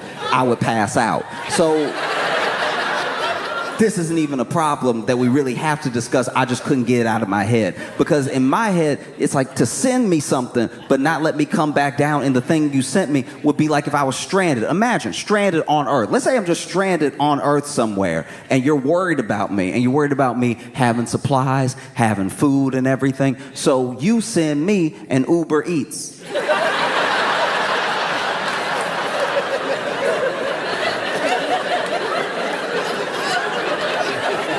But then you go, no, don't get in the car.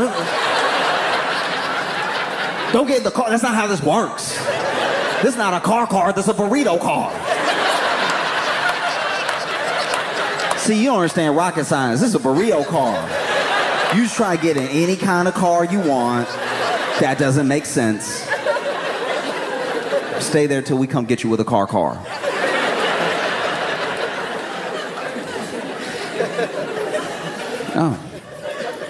Oh, it's tough. It really is. Because if you read articles and if you listen to interviews with Butch and Sonny, they're not just in great spirits. They, if they're to tell it, are getting all this extra time in space. Space is their passion. It's their happy place. And so it's somewhere where they can go that is unlike where any of us can go. They see a perspective of the Earth that most people will never get in person. That's beautiful. And the expanses that they get to wake up to, that's incredible, you know? And so if this really was going to be one of their last missions and it lasts all this extra time, there is something to be said for like, wow, I really got to spend a surprising amount of time in space. And I hope they feel that way. I really do. I just know if it was me, I would also be putting a good face on. So that way, everybody's working real hard to bring me down, and I can whoop some ass. That would be... Because you know how when you're on the phone with like customer service or something, you got to be extra nice, even though you get madder and madder and madder. Because if you start cursing, they're like, every time you swear at me, my computer seems to jam up. I don't know how the two are related, but they definitely are. May want to fix your attitude. No, I'm playing as nice as possible until I get down. And best believe when I get down, we're having it out. And I'm not even like a bad man like that. I can't even fight, but I tell you, I'm biting the first person I see.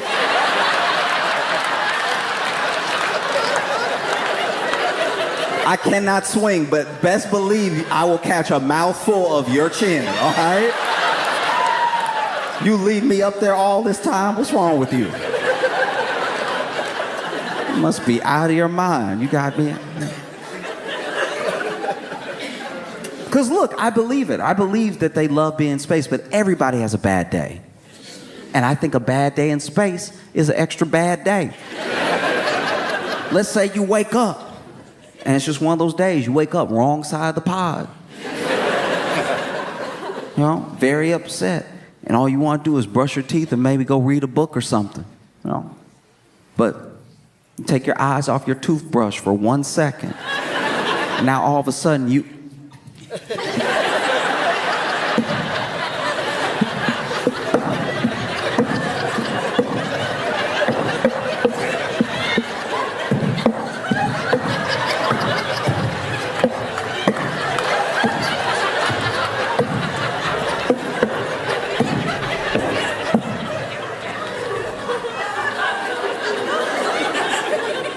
Grab the toothpaste.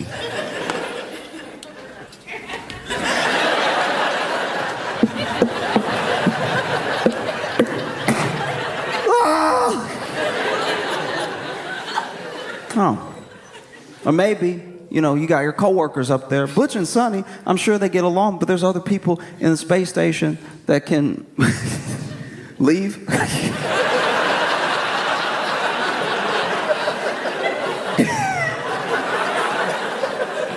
And so I'm sure you have your disagreements with your coworkers. We all have it. We all have it. You want to storm off. It's very difficult in space. You want to storm off, but it just doesn't hit the same.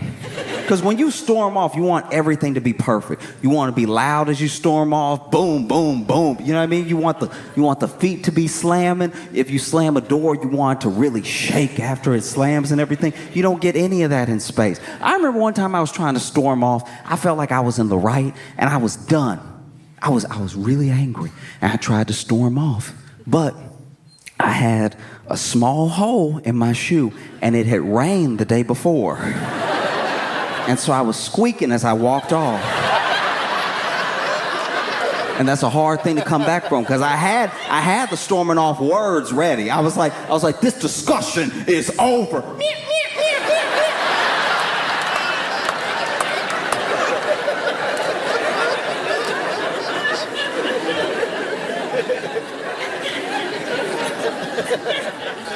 So sure enough, you know, you want to storm off in space. Maybe your coworker's making you mad. And you've had enough of it. You've been up here for, 2 extra months or whatever. You just want to go. So you're like, all right, that's how you feel. That's how you feel? All right, then you know what? You can finish the experiment yourself, because I'm out of here.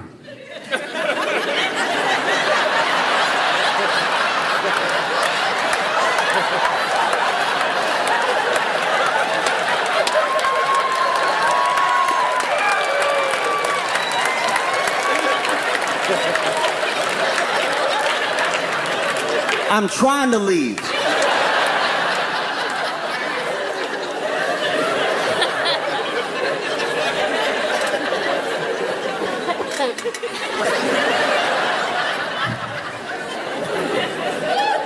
Well, I can empathize with where the astronauts are coming from, because I worked at a grocery store, right? And give me a second.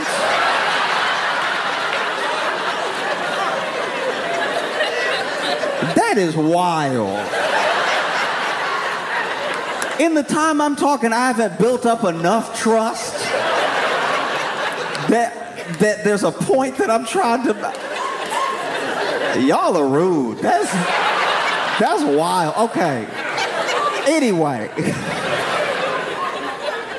I used to work at a grocery store.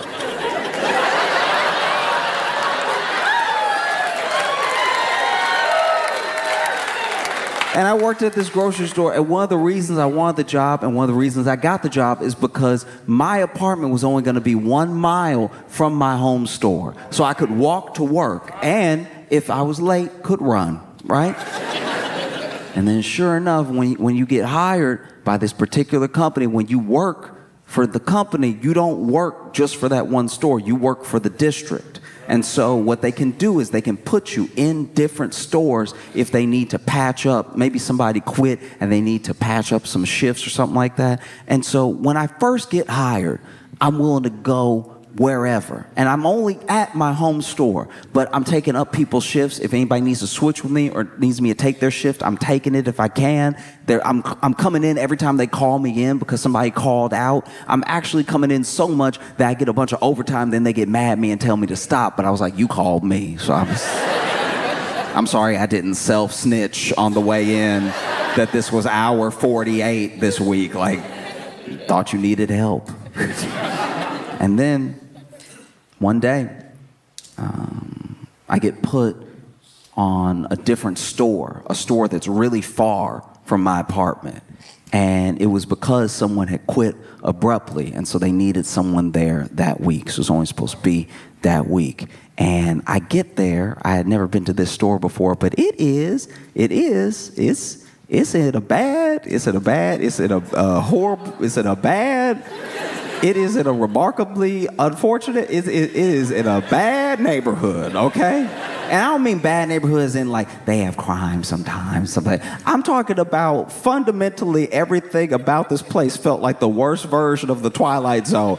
This is the only place I've ever seen on 3 different occasions a rat walk out of the trap. And Tom and Jerry style, like really starting his day, yawning and everything, stretching his legs and stuff, going about his day. And it was one of the big industrial traps. I don't even know what's in those things, but it's supposed to kill rats. And that's where he was chilling. So these are grizzled veteran rats. And I go in the store first day, you know, I'm ringing people up and everything. And this one person comes to my line. She only had 1 item. I scan her protein bar. You know, she pays me, and as she's paying and she's putting the cash in my hand, she leans in a little bit, which was odd. That's not something that you normally do. And then when I'm handing her change, she says, "Thank you. There's a poop in aisle 5," and then walks out.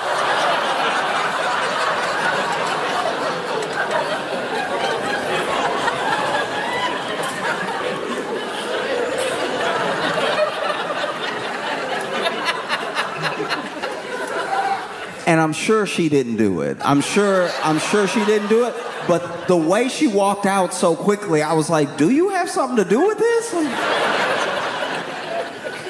And so it's not really my problem. I'm hoping she was just joking.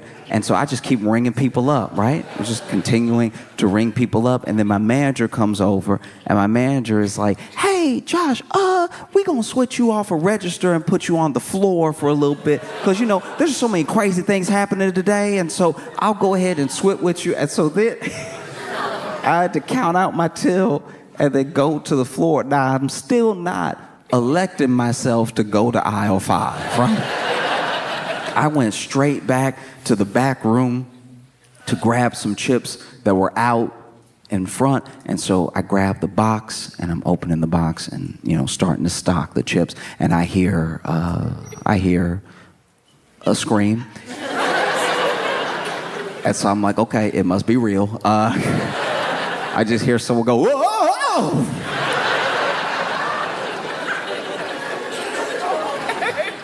And so then I just keep stocking because I'm like, I don't want that to be part of my life, right? And then I get a tap on the shoulder, and it's my manager. She's like, "Hey, there's a whole like situation on aisle 5. If you don't mind checking it out real quick." And in my head, I'm like, I thought you were gonna be ringing people up. You just been trying to set me up this whole time, using some very convenient language. And so I walk over to aisle 5, and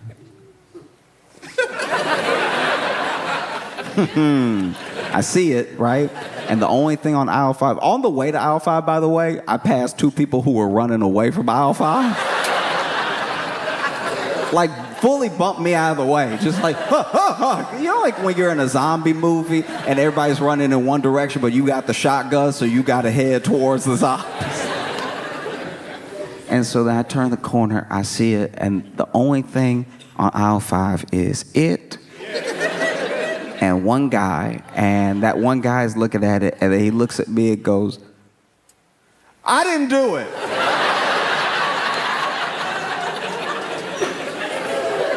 Didn't think you did, dog. Like, I understand you being just as shocked as I am. And so then I go to the back because I don't really know what to do. You know what I mean? Like, this has been laid at my feet, and I don't feel prepared. And so I grab the broom and the dustpan and the kitty litter. And so that I go ahead and like scoop and litter and everything. And that was day 1. That was the first day that I worked at that store. The second day, this older lady walked up to me at the register. I started ringing her up and everything, and she was hitting on me hard. And she was hitting on me in the way that older people can hit on you because they're not saying anything vulgar, but they're being very vulgar at the same time. They're not using the words, but you can tell the intent is there. And so she walked up and she was like, "Hi, young man." And I was like, that's the wildest I've ever been called young man in my life, because she really hit that hard A with the man. It lasted forever. She's like, "How you doing, young man?"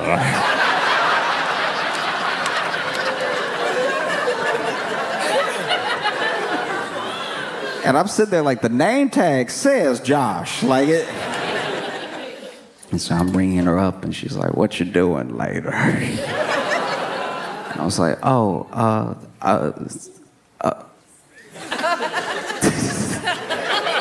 work. I'm just ringing things up as fast as I can. And then she's like, "Can you bag it for me?" I was like, "Sure." So I'm putting it in the bag. She looks at me and she's like, "I like the way you do it."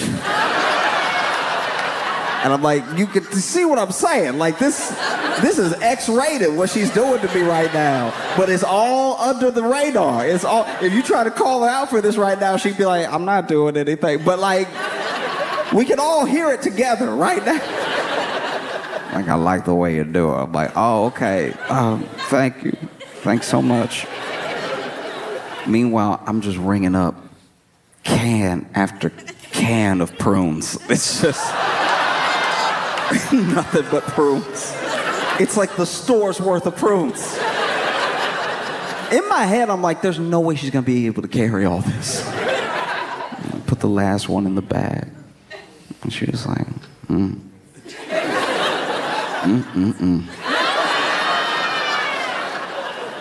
"I'll see you when I come back." And I've never felt more undressed in my life. It was day 2. And day 3, I was ringing somebody up. My manager walks up and they're like, "Hey, just so you know, watch that guy over there. You know, turn your head, watch that guy." And she pointed to this dude and she was like, "Look, we forgot to mention this, but he does come in here periodically. And you just need to watch him because he will eventually start arguing with the cantaloupes."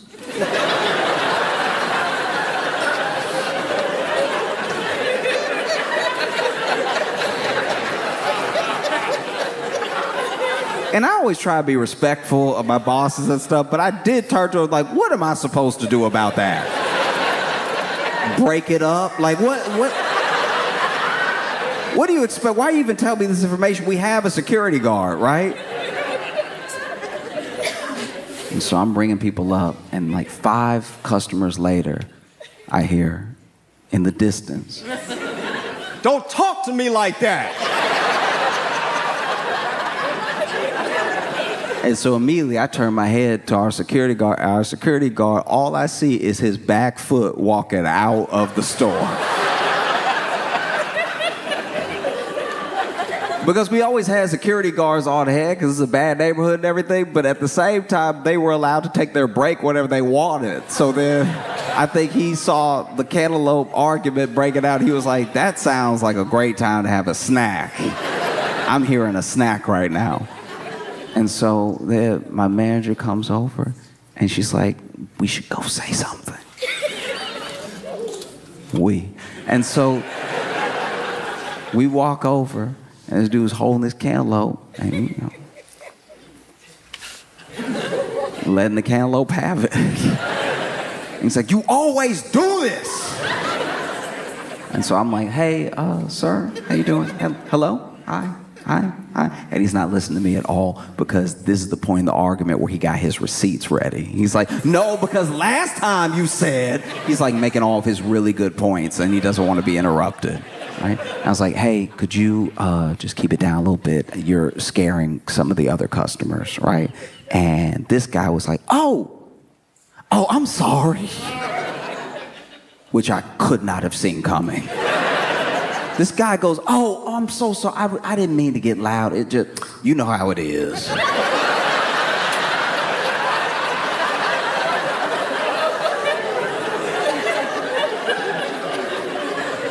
I was like, yeah, no, I know. Yeah, cool. I'll go back to ringing people up, and then like several customers later, maybe 10 customers later, I see this dude in my line. And I start ringing up this one customer slow. Because I was like, maybe someone else will finish in time for him to get in another line. I do not want to have a conversation with this dude. And as I'm ringing them up, this guy's holding the cantaloupe, and he goes, "Don't start again! Don't start again!" And right as I look up, he's like, "You know what? We're through!" And he slammed the cantaloupe down. And I know he was arguing with a cantaloupe. But in that moment, I was like, oh!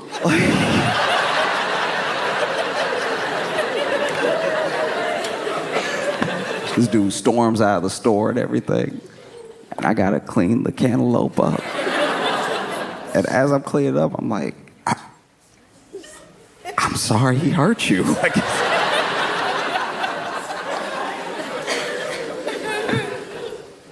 And that was just 3 days working there. 3 days working there.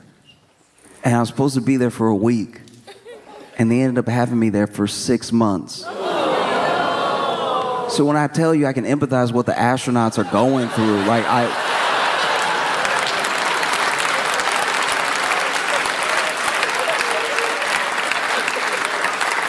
some of y'all should be glad because you didn't believe in me at all. Like some of y'all, as soon as I spoke, you're like, he thinks he's an astronaut. Because even if you love space, even if you love being up there and that's your happy place and everything, which I totally get, and I hope that that's the case. I'm sure if you went up there and they told you it was going to be 8 days, that you probably had plans. It was June of 2024. I'm sure you wanted to do something else before the end of the year besides float. I'm sure they would love to. I'm going to go out on limb and say it. Probably vote in person. That probably would have been great. And now they're up there. And I even saw an article that said that they had initially said it was going to be February of 2025 when they were able to get them down. They told them that in September. And then it got pushed a little bit more, so to like March of 2025. And then I just saw an article that said that there have been some developments and they may actually be able to go up there and get them early.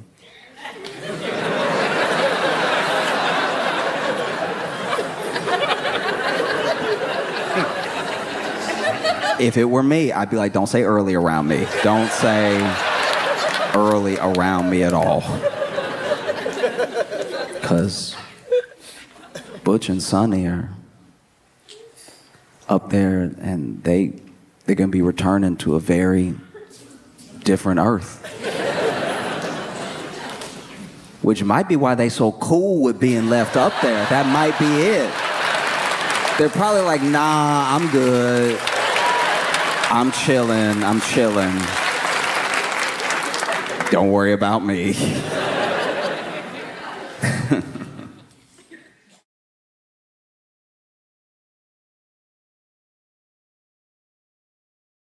Hey friends, I have some great news for you. So this week, I'm going to be hosting The Daily Show for the very first time. I'm hosting tonight, tomorrow, and Thursday. And this show has meant a lot to me for a long time. I started there as a writer in 2017, and I've loved it ever since. I've loved the people, I've loved the process, and for the first time, I get to sit behind the desk. And if you've ever wondered what the show would look like through my lens, well, this is your chance to watch it.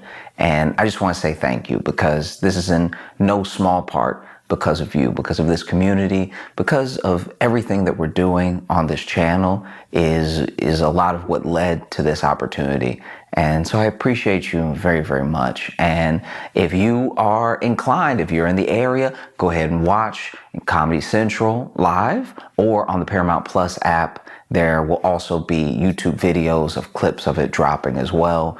But thank you so much. I hope you enjoy seeing me host. I have some amazing guests, and I'm excited to bring the show to you in the best way that I can. And I hope you enjoy the video this week. Bye. Please make it loud for Josh Johnson!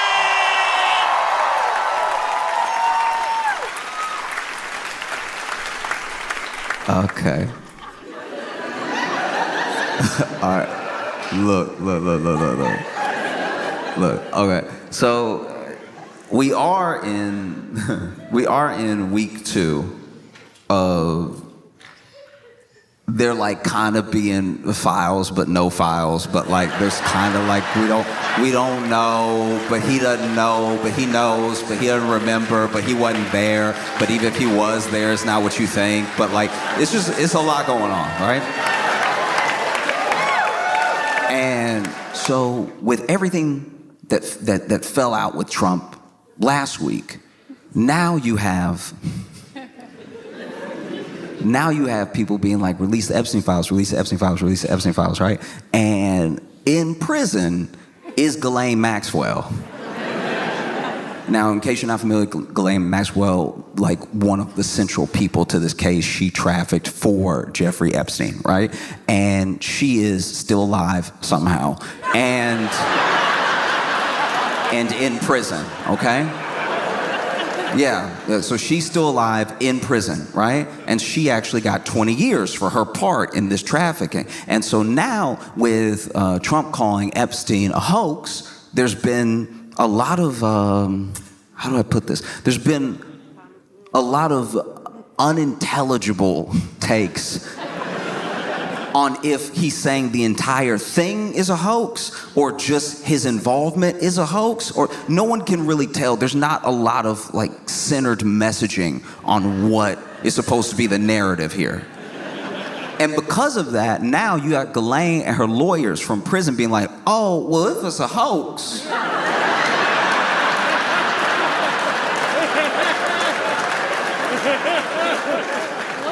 no, I'm just saying if like nobody got trafficked to anybody, then I'd like to appeal, right?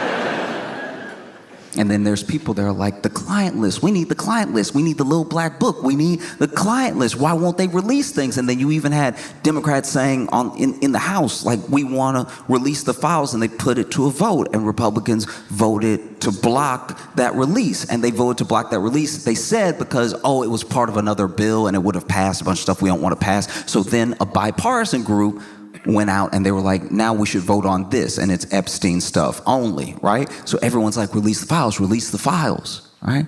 And then Ghislaine is like, I got the files. I got them in my head. Like, I'll tell you right now, which is such a crazy thing to me to watch. If you've been watching this whole thing take place, Ghislaine got arrested in like 2020. I think she got sentenced in like 2022, and she's been in jail this whole time. Why is she just now saying, I got the list?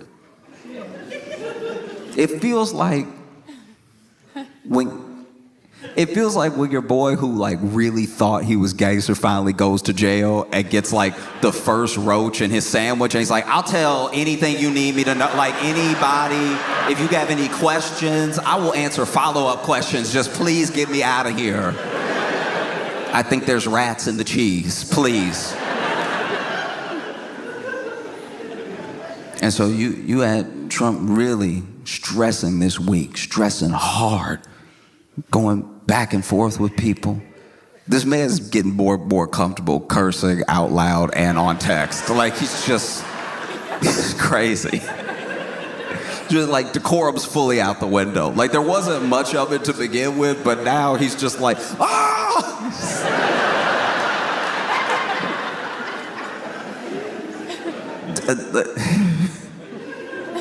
And this is the other thing that trips me up, is that they're throwing everything they can in front of this like Epstein monster, like Pac-Man, right? Let's just throw this while we run away.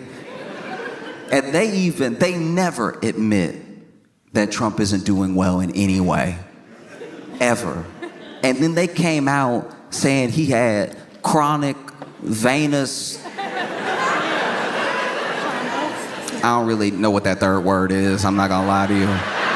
But basically, he got chronic veins or something. I don't know if that means he got extra or I don't know what it is, but it's affecting, you know, his health a little bit, and his hand looks like he got an ace bandage on it, but like that's his skin, right? And so I saw that and I was like, wow, they must really want this thing to go. Talk about anything else, please. And then just today, Tulsi Gabbard released these Obama-Russia files. You know the files everybody's talking about.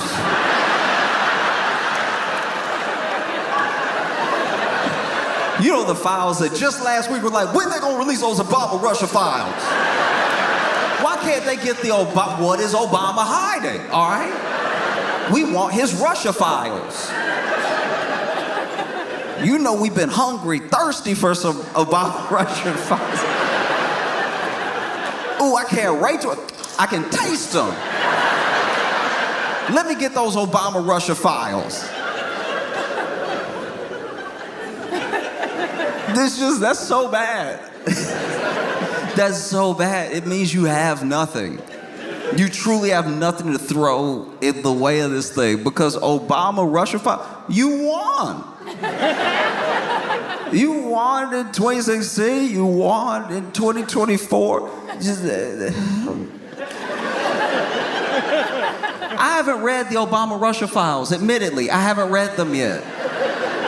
But I have a spoiler alert for you. Trump came out on top.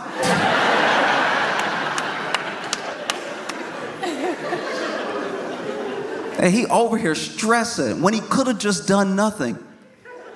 Eventually, he's in the White House, he's asked about it, and he's like, look, if Pam Bondi finds anything credible, she can release it. That's all he had to say the whole time. He could have avoided this entire thing if he had just said that, look, if the AG finds something credible, she can release it. And then people really don't have much to say because it's like, that's what they want. He says you're gonna get it. I don't know if that's true, but like, that's all you have to do. Keep your calm, play it cool. Instead, he was like, why would you,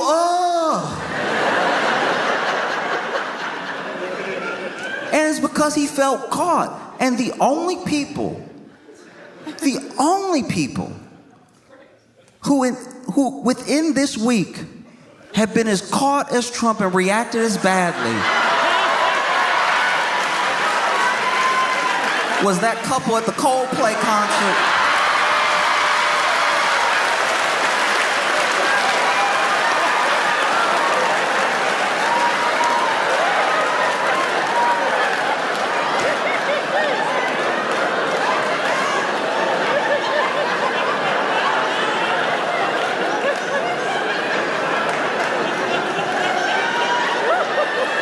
I thought I was shocked when I saw like Trump's Epstein files tweets, right? This thing, the clip is about 14 seconds. I've been watching it for 20 hours.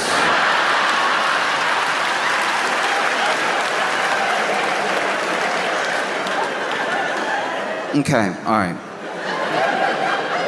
In case you haven't seen this, it's a Coldplay concert, right? Coldplaying. Coldplay doing their thing, all right? Being Colds.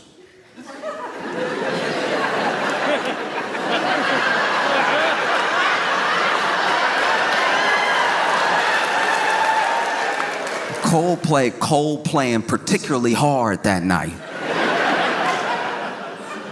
And they did this thing that's becoming more popular at big concerts, because Coldplay doing like a stadium. And there's a thing that you can do at a public event, like an entertainment event, whether it's sports, whether it's music, whatever, where you can put out a cam into the audience And I don't know how to describe it, but when you do that, it does make the entire thing, as big as it is, feel more intimate.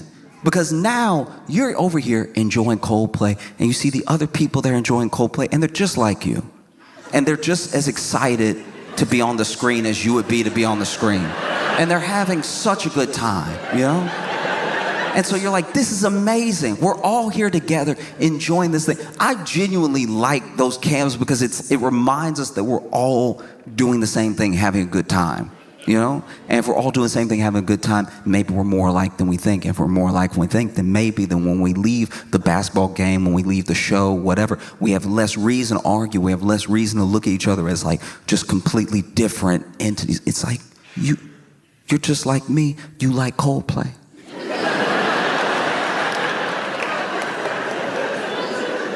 You know, and I'm not you know, a big enough act to do like a stadium or anything like that. I don't really have screens at my shows and stuff. But I heard that the CEO of the largest tech firm in Louisville was here tonight, and so I brought a cam out tonight. If you want to.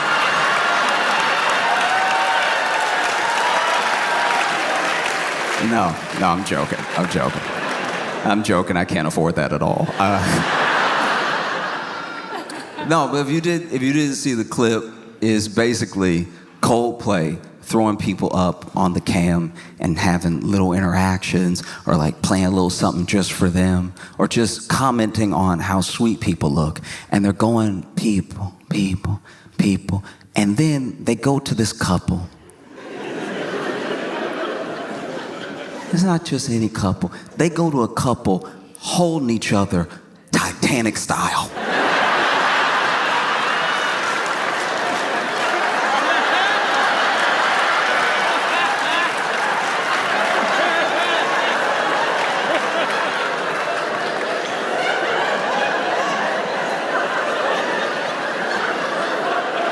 And to be fair to her, she didn't have the arms out like Rose. She was holding his arms.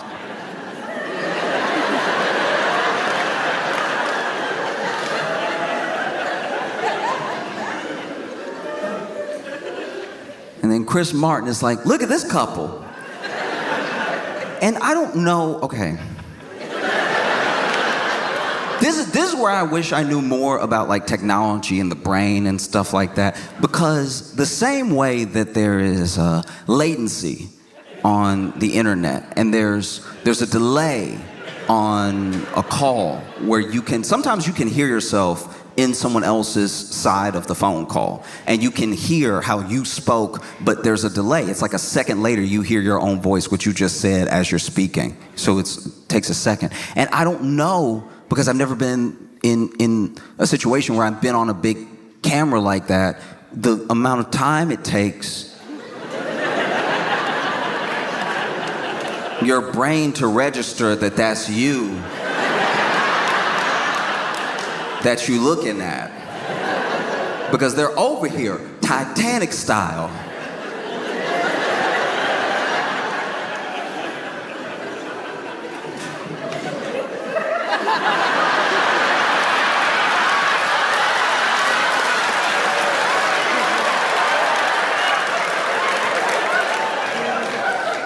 If you've ever seen the film Titanic, and if you're a 90s baby, you know that when Titanic came out initially, home release, it was on VHS. And it's such a long movie, it's such an epic, that there were 2 VHS tapes. If you're young and you don't know what a VHS is, don't tell anybody that. Keep that to yourself and Google it, all right? It makes people feel bad when we have to explain that we used to have to basically bring a projector home inside a hard casing and then put it in a VCR. If you don't know what a VCR is, that's some other letters you don't need to worry about, okay? You're never gonna come in contact with them in your life, but you would put the VHS into the VCR, you would hit play. You understand play, right? You're not too young for play. You would hit play and it would play the thing like it does on demand, but we didn't have on demand yet. Netflix wasn't born yet. We didn't know what streaming was. And Titanic came out and it was such a long movie. I hadn't seen this 2 VHSs. I hadn't seen that since Charlton Heston's 10 Commandments.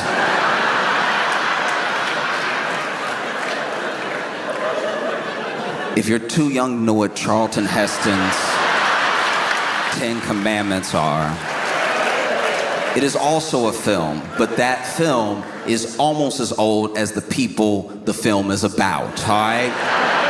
That movie is about Moses, who probably had a VCR, really. Like when you think about how long ago Moses was and when we used VCRs. But Titanic came home with you, it had 2 VHS tapes. And you watch the first VHS tape of Titanic and it plays till about half the movie. And then it tells you to enter tape 2. Tape 2, which will be far more depressing.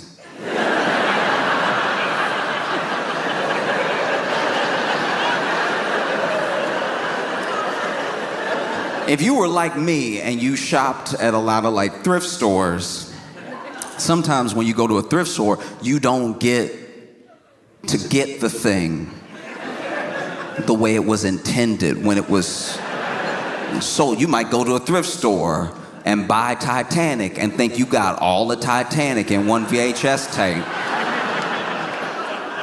And then bring Titanic home and watch Titanic, but you only watch tape 1. And so you don't even know that there's a tape 2 until the end of the VHS where it says insert tape 2, and you don't have it. So you're like, all right, I'm just gonna have to settle with what I got, which was a very sweet story about 2 people who met on an epic adventure. I think I'm willing to leave it there. And it's not until years later you find out the horror that is Titanic Part 2. Part 2 where everything going awry.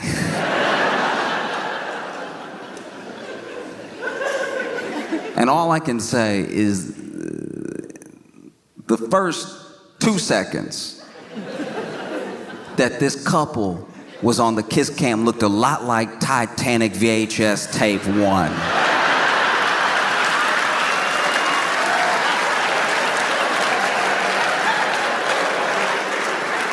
And then when they realize that they are the camera, it looks a whole like Titanic VHS tape 2. Honestly, they look like they on the Titanic. When about tape 2 takes place. And so you see them.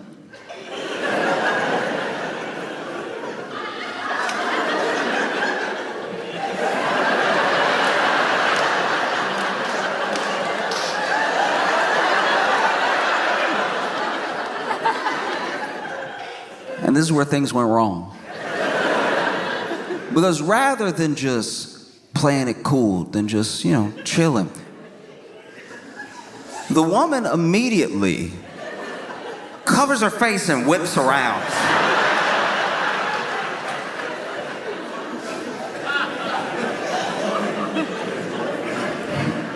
Okay. All right. Look. Look.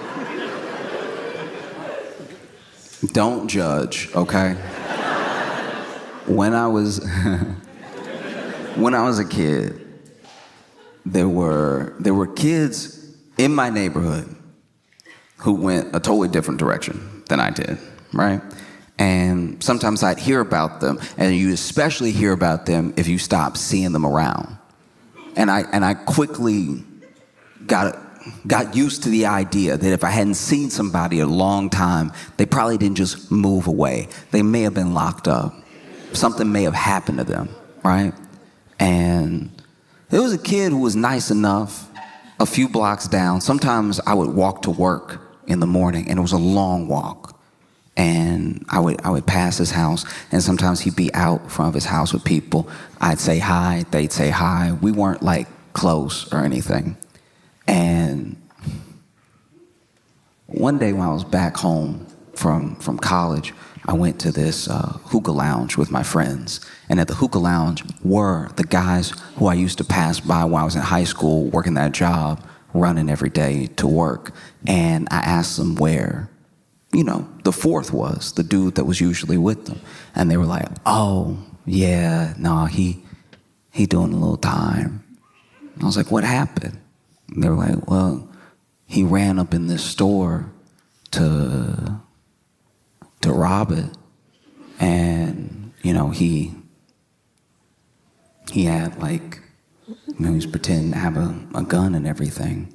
And not only did he not have a gun, the store clerk wasn't scared of him.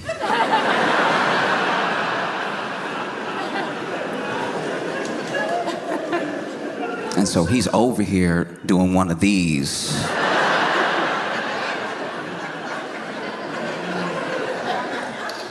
Let's talk about this real quick.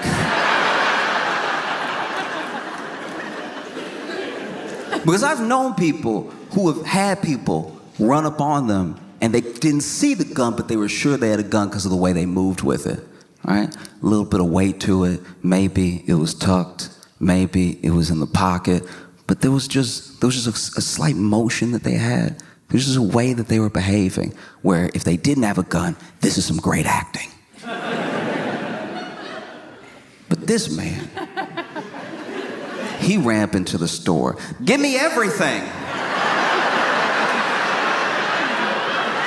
Do it now.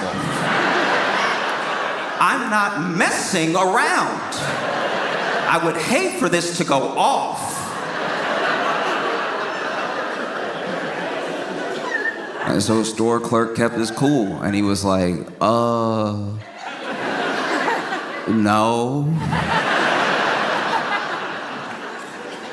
He's like, what do you mean? I am armed, ready to kill.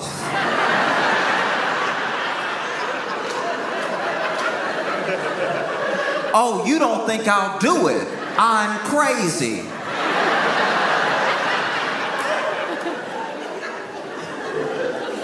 And the store clerk, apparently, according to their story, told me, I don't think you'll do anything because...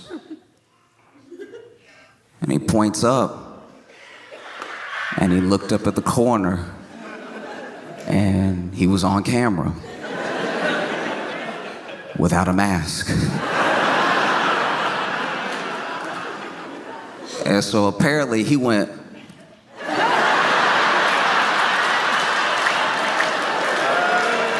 and walked out the store.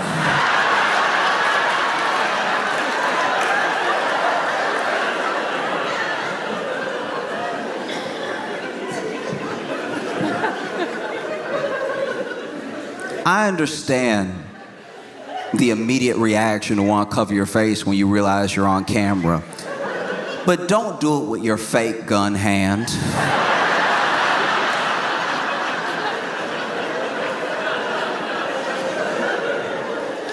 But he got arrested from rolling up in there and even the attempt and everything. And so he did a little time in jail. And I'm just saying, you're on the kiss cam, and immediately something seems awry when you go, oh!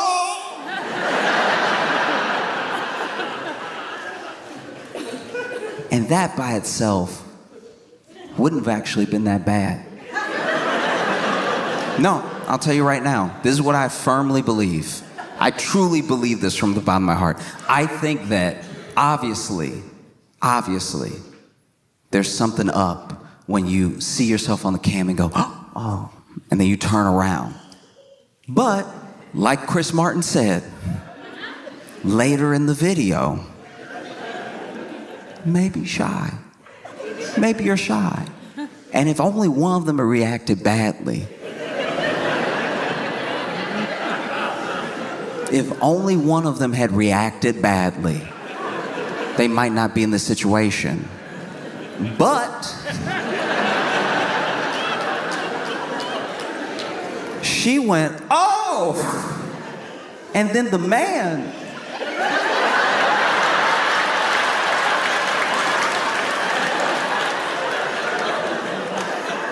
just starts to sink.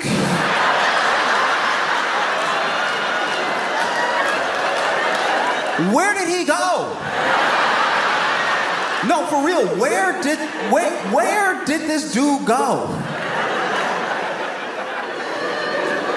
This man didn't just duck under what he thought the camera could cover. This man got caught. She turned around and he went, ooh,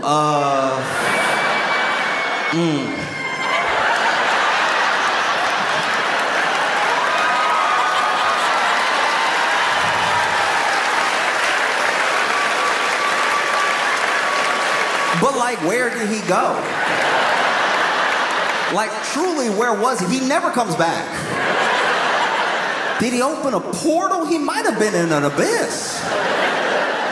This was one of the crazy, because then he's gone and then she's just standing there. And in my head, I'm like, I don't know where their seats are, but it seems like he jumped. I was crying. This man went under everyone, I suppose. Fully disappeared. And then Chris Martin went, either that couple is really shy or they're having an affair.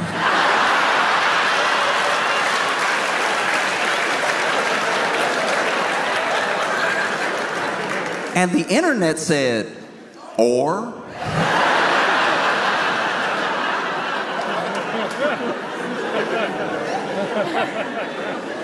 No, that's an affair, dog.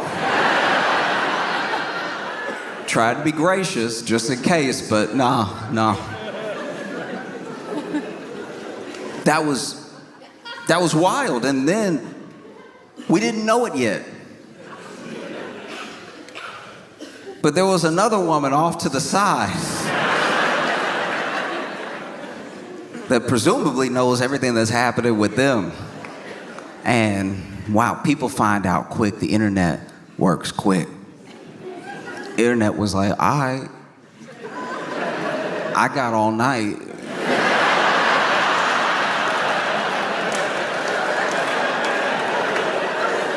I'm not at the Coldplay concert.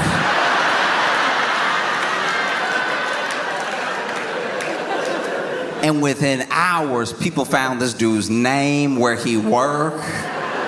They found her. They found out that they weren't married to each other.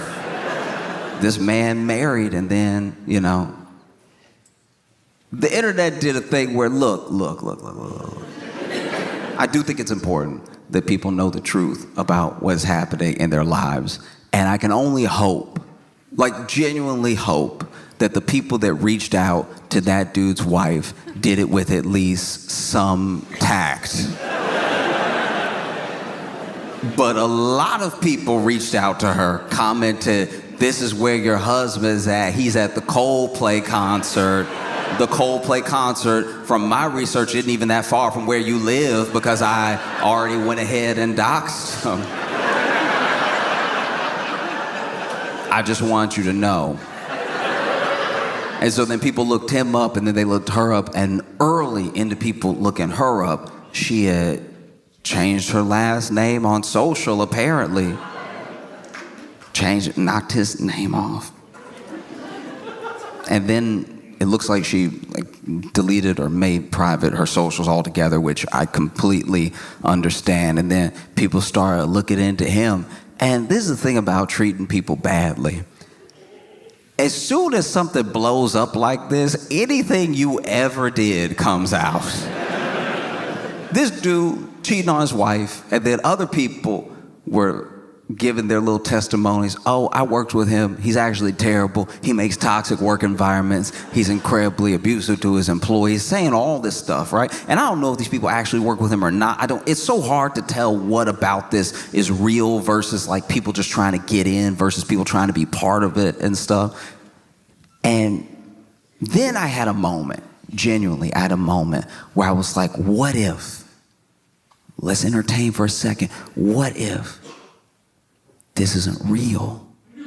I genuinely thought, because some of the kiss cam stunts, some of the things they do at sports games are like completely fake. They'll be like a fake proposal just to like make everybody laugh and maybe go viral, and maybe they'll sell some more like Bruins tickets. And then I even thought to myself, okay, you don't really see this happen in music, so maybe, what if? What if this was Coldplay? What if Coldplay was like, look, this is what we gonna do, all right? We're gonna get the cam up, we're gonna show a bunch of people, we're gonna get it on one couple. They're gonna freak out, Jerry Springer style, all right? One of them gonna duck, he's never gonna come back. He disappears for life. She stands there. The lady next to her, who is supposedly her friend, laughs at their lives crumbling in front of her. It'll go viral. Everybody will be talking about the Coldplay concert. Everybody will be talking about what song we played right before it happened. Genuinely, you have to entertain a lot of things when you're trying to sift through if something's real or not. You have to be skeptical of everything. And I thought about it, and then I saw how Chris Martin moved on after that. And then I saw a wide shot, and I saw that the stadium looked sold out. So I was like, actually, it looks like Coldplay is doing fine.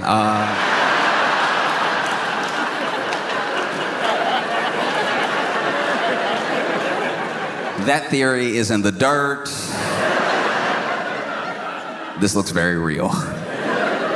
And then I thought about the company. Andy, his name is Andy.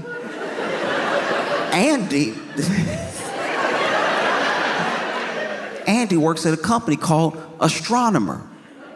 I had never heard of Astronomer. I don't think anybody was talking about Astronomer 2 days ago. So then for a second I was like, what if? Astronomer, a tech company, hired Coldplay to do a stadium show. Coldplay does the stadium show. They have all their fans there. The fans don't know that Coldplay's getting a little bit of money on the side for what's about to happen, and then they throw the camera on the CEO.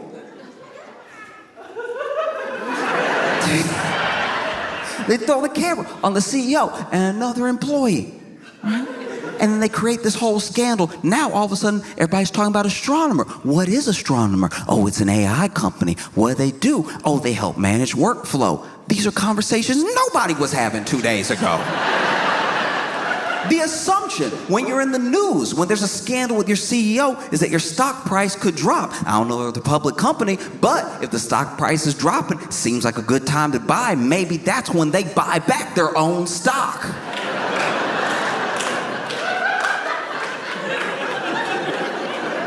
And then as soon as I was sitting in my room thinking all this, I was like, I think I've been too deep in this Epstein thing. Like, I think that maybe I have a problem. And I just it's really changing how my brain works. And then there's the fallout of this dude, not only is he caught cheating in front of thousands of people, in front of the internet, but also we find out he's a CEO. We're not gonna find much grace there. People aren't really fans of CEOs right now. And then on top of being a CEO, he's a billionaire.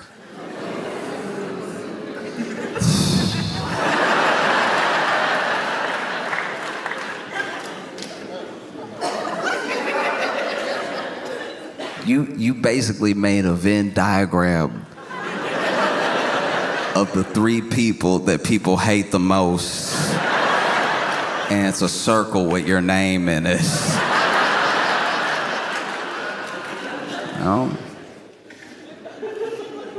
Because it is a terrible thing. Terrible thing that happened. And I just think about how that's something that happens like now. You know, our grandparents, our great-great-parents would have never got caught. No, people's grandparents had whole extra families.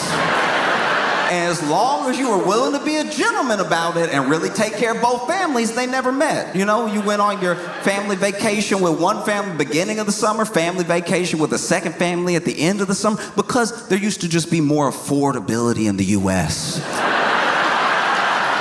A lot of people talk about how back in my day, I could buy a house right out of college. And it's like, yes, and afford an extra family. Don't forget that.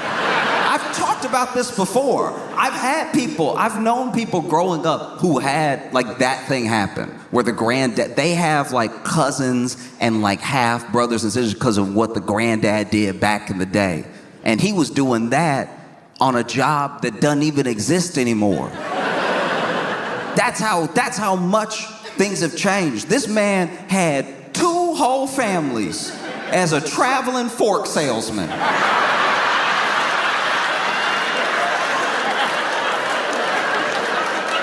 This man would just go up to people's doors and be like, look, eventually in your life you will come across some spaghetti. And when that happens, you'll want to be, he's selling it like life insurance, you're going to want to be ready when that spaghetti is in front of you, all right? You don't want to be sitting here like a fool with a knife and a spoon. You want to be ready with that spaghetti, all right? And how you get ready? My forks. I got the best forks. My forks can do anything. I got fine dining forks. I got regular forks. I got the nickel forks. You know those forks made of nickel that's... They'll never rust because they're always kind of rusty. If you need forks, I can get it right, all right? Got all types of forks. I got the 4-prong, I got the 3-prong, I got the, he bad accountant.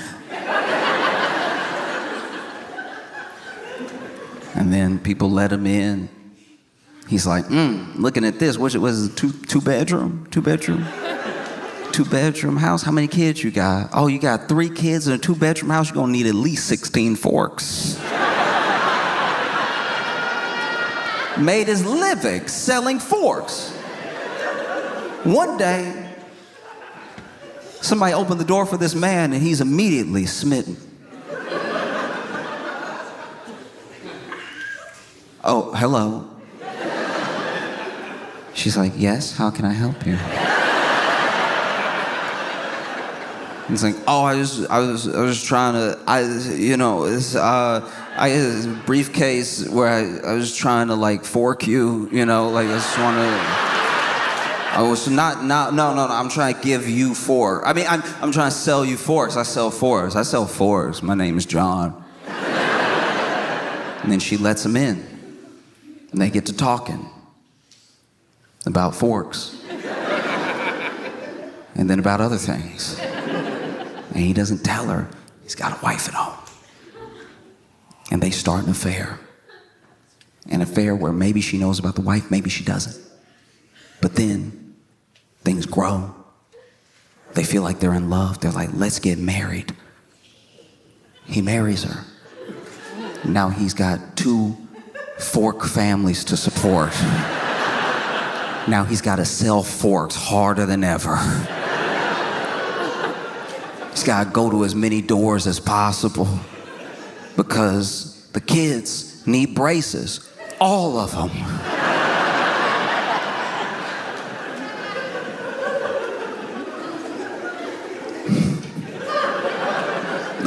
No, just he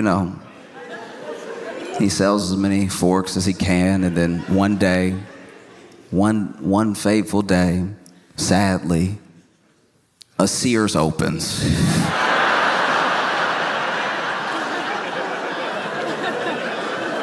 He's out of business immediately. If you're young and you don't know what Sears is,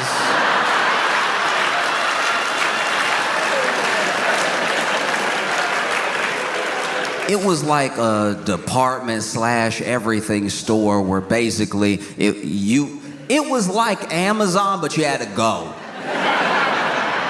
There was no click. You had to leave the house to go to Amazon, and then you had to go put everything in your cart yourself, and then you had to buy it yourself. It was like working at the factory at Amazon, except you just grabbed what you needed and you left. But then one day Sears opens, he realizes he's ruined. What else is he gonna do? He's only good at selling forks. You know? And so he has to sit his family down. Be like, look,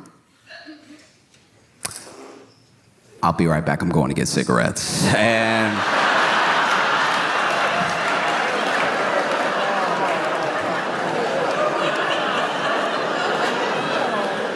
then he goes to his other home, his other family, and he's like, sit down, y'all. I have something to tell you. It's important.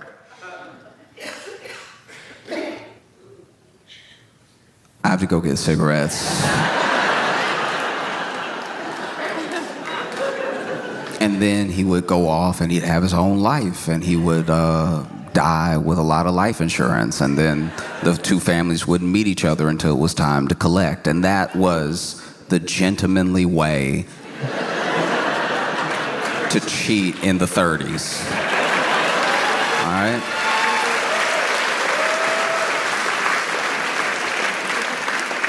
Because a CEO of a company dating, openly cheating with, I didn't know this was a real title, with the CPO, which CPO, I found out today, stands for Chief People Officer, which sounds like the most made-up job I've ever heard in my entire life. That job sounds very fake. Chief People Officer sounds like what you say at Thanksgiving when you go home unemployed, knowing that your brother is a doctor and your sister's a lawyer. I'm the Chief People Officer. Oh, and I'm Master of Business. That is crazy. I know it's a real job, I know it's a real title and everything, but just, you could have named it something else. To say that you're in the C-suite, just Chief People Officer, really sounds like it was not on anyone's mind before the name came out of their mouth. It's like, we have to give her a title. What's the title? She's head of HR. No, she was already head of HR. She got promoted. What is she over again? HR and personnel and hiring. It's like, okay, Chief People Officer? I don't know. No, it was crazy. It was crazy. And now it just recolors everything with that company. Now they're probably having an investigation right now. You know?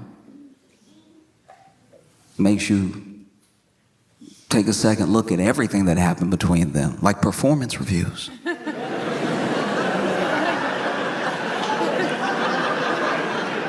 Apparently, in one of the performance reviews, the CEO said that the CPO, this is what I read, this might not be right, because everybody talking. But apparently the CEO said the CPO had deeply extensive and impressive knowledge. And that's nasty. I know what he's trying to say. No. That is inappropriate, if anything. I hope they take you down just for that. That's unacceptable. You know? You shouldn't do things that you know are wrong. And I think when you get caught, it's also important to know you're caught and to handle it as best as possible. And I think that as far as that kiss cam couple goes, the only way they could have handled that thing worse was if they had held up signs that said there are no Epstein files. Like,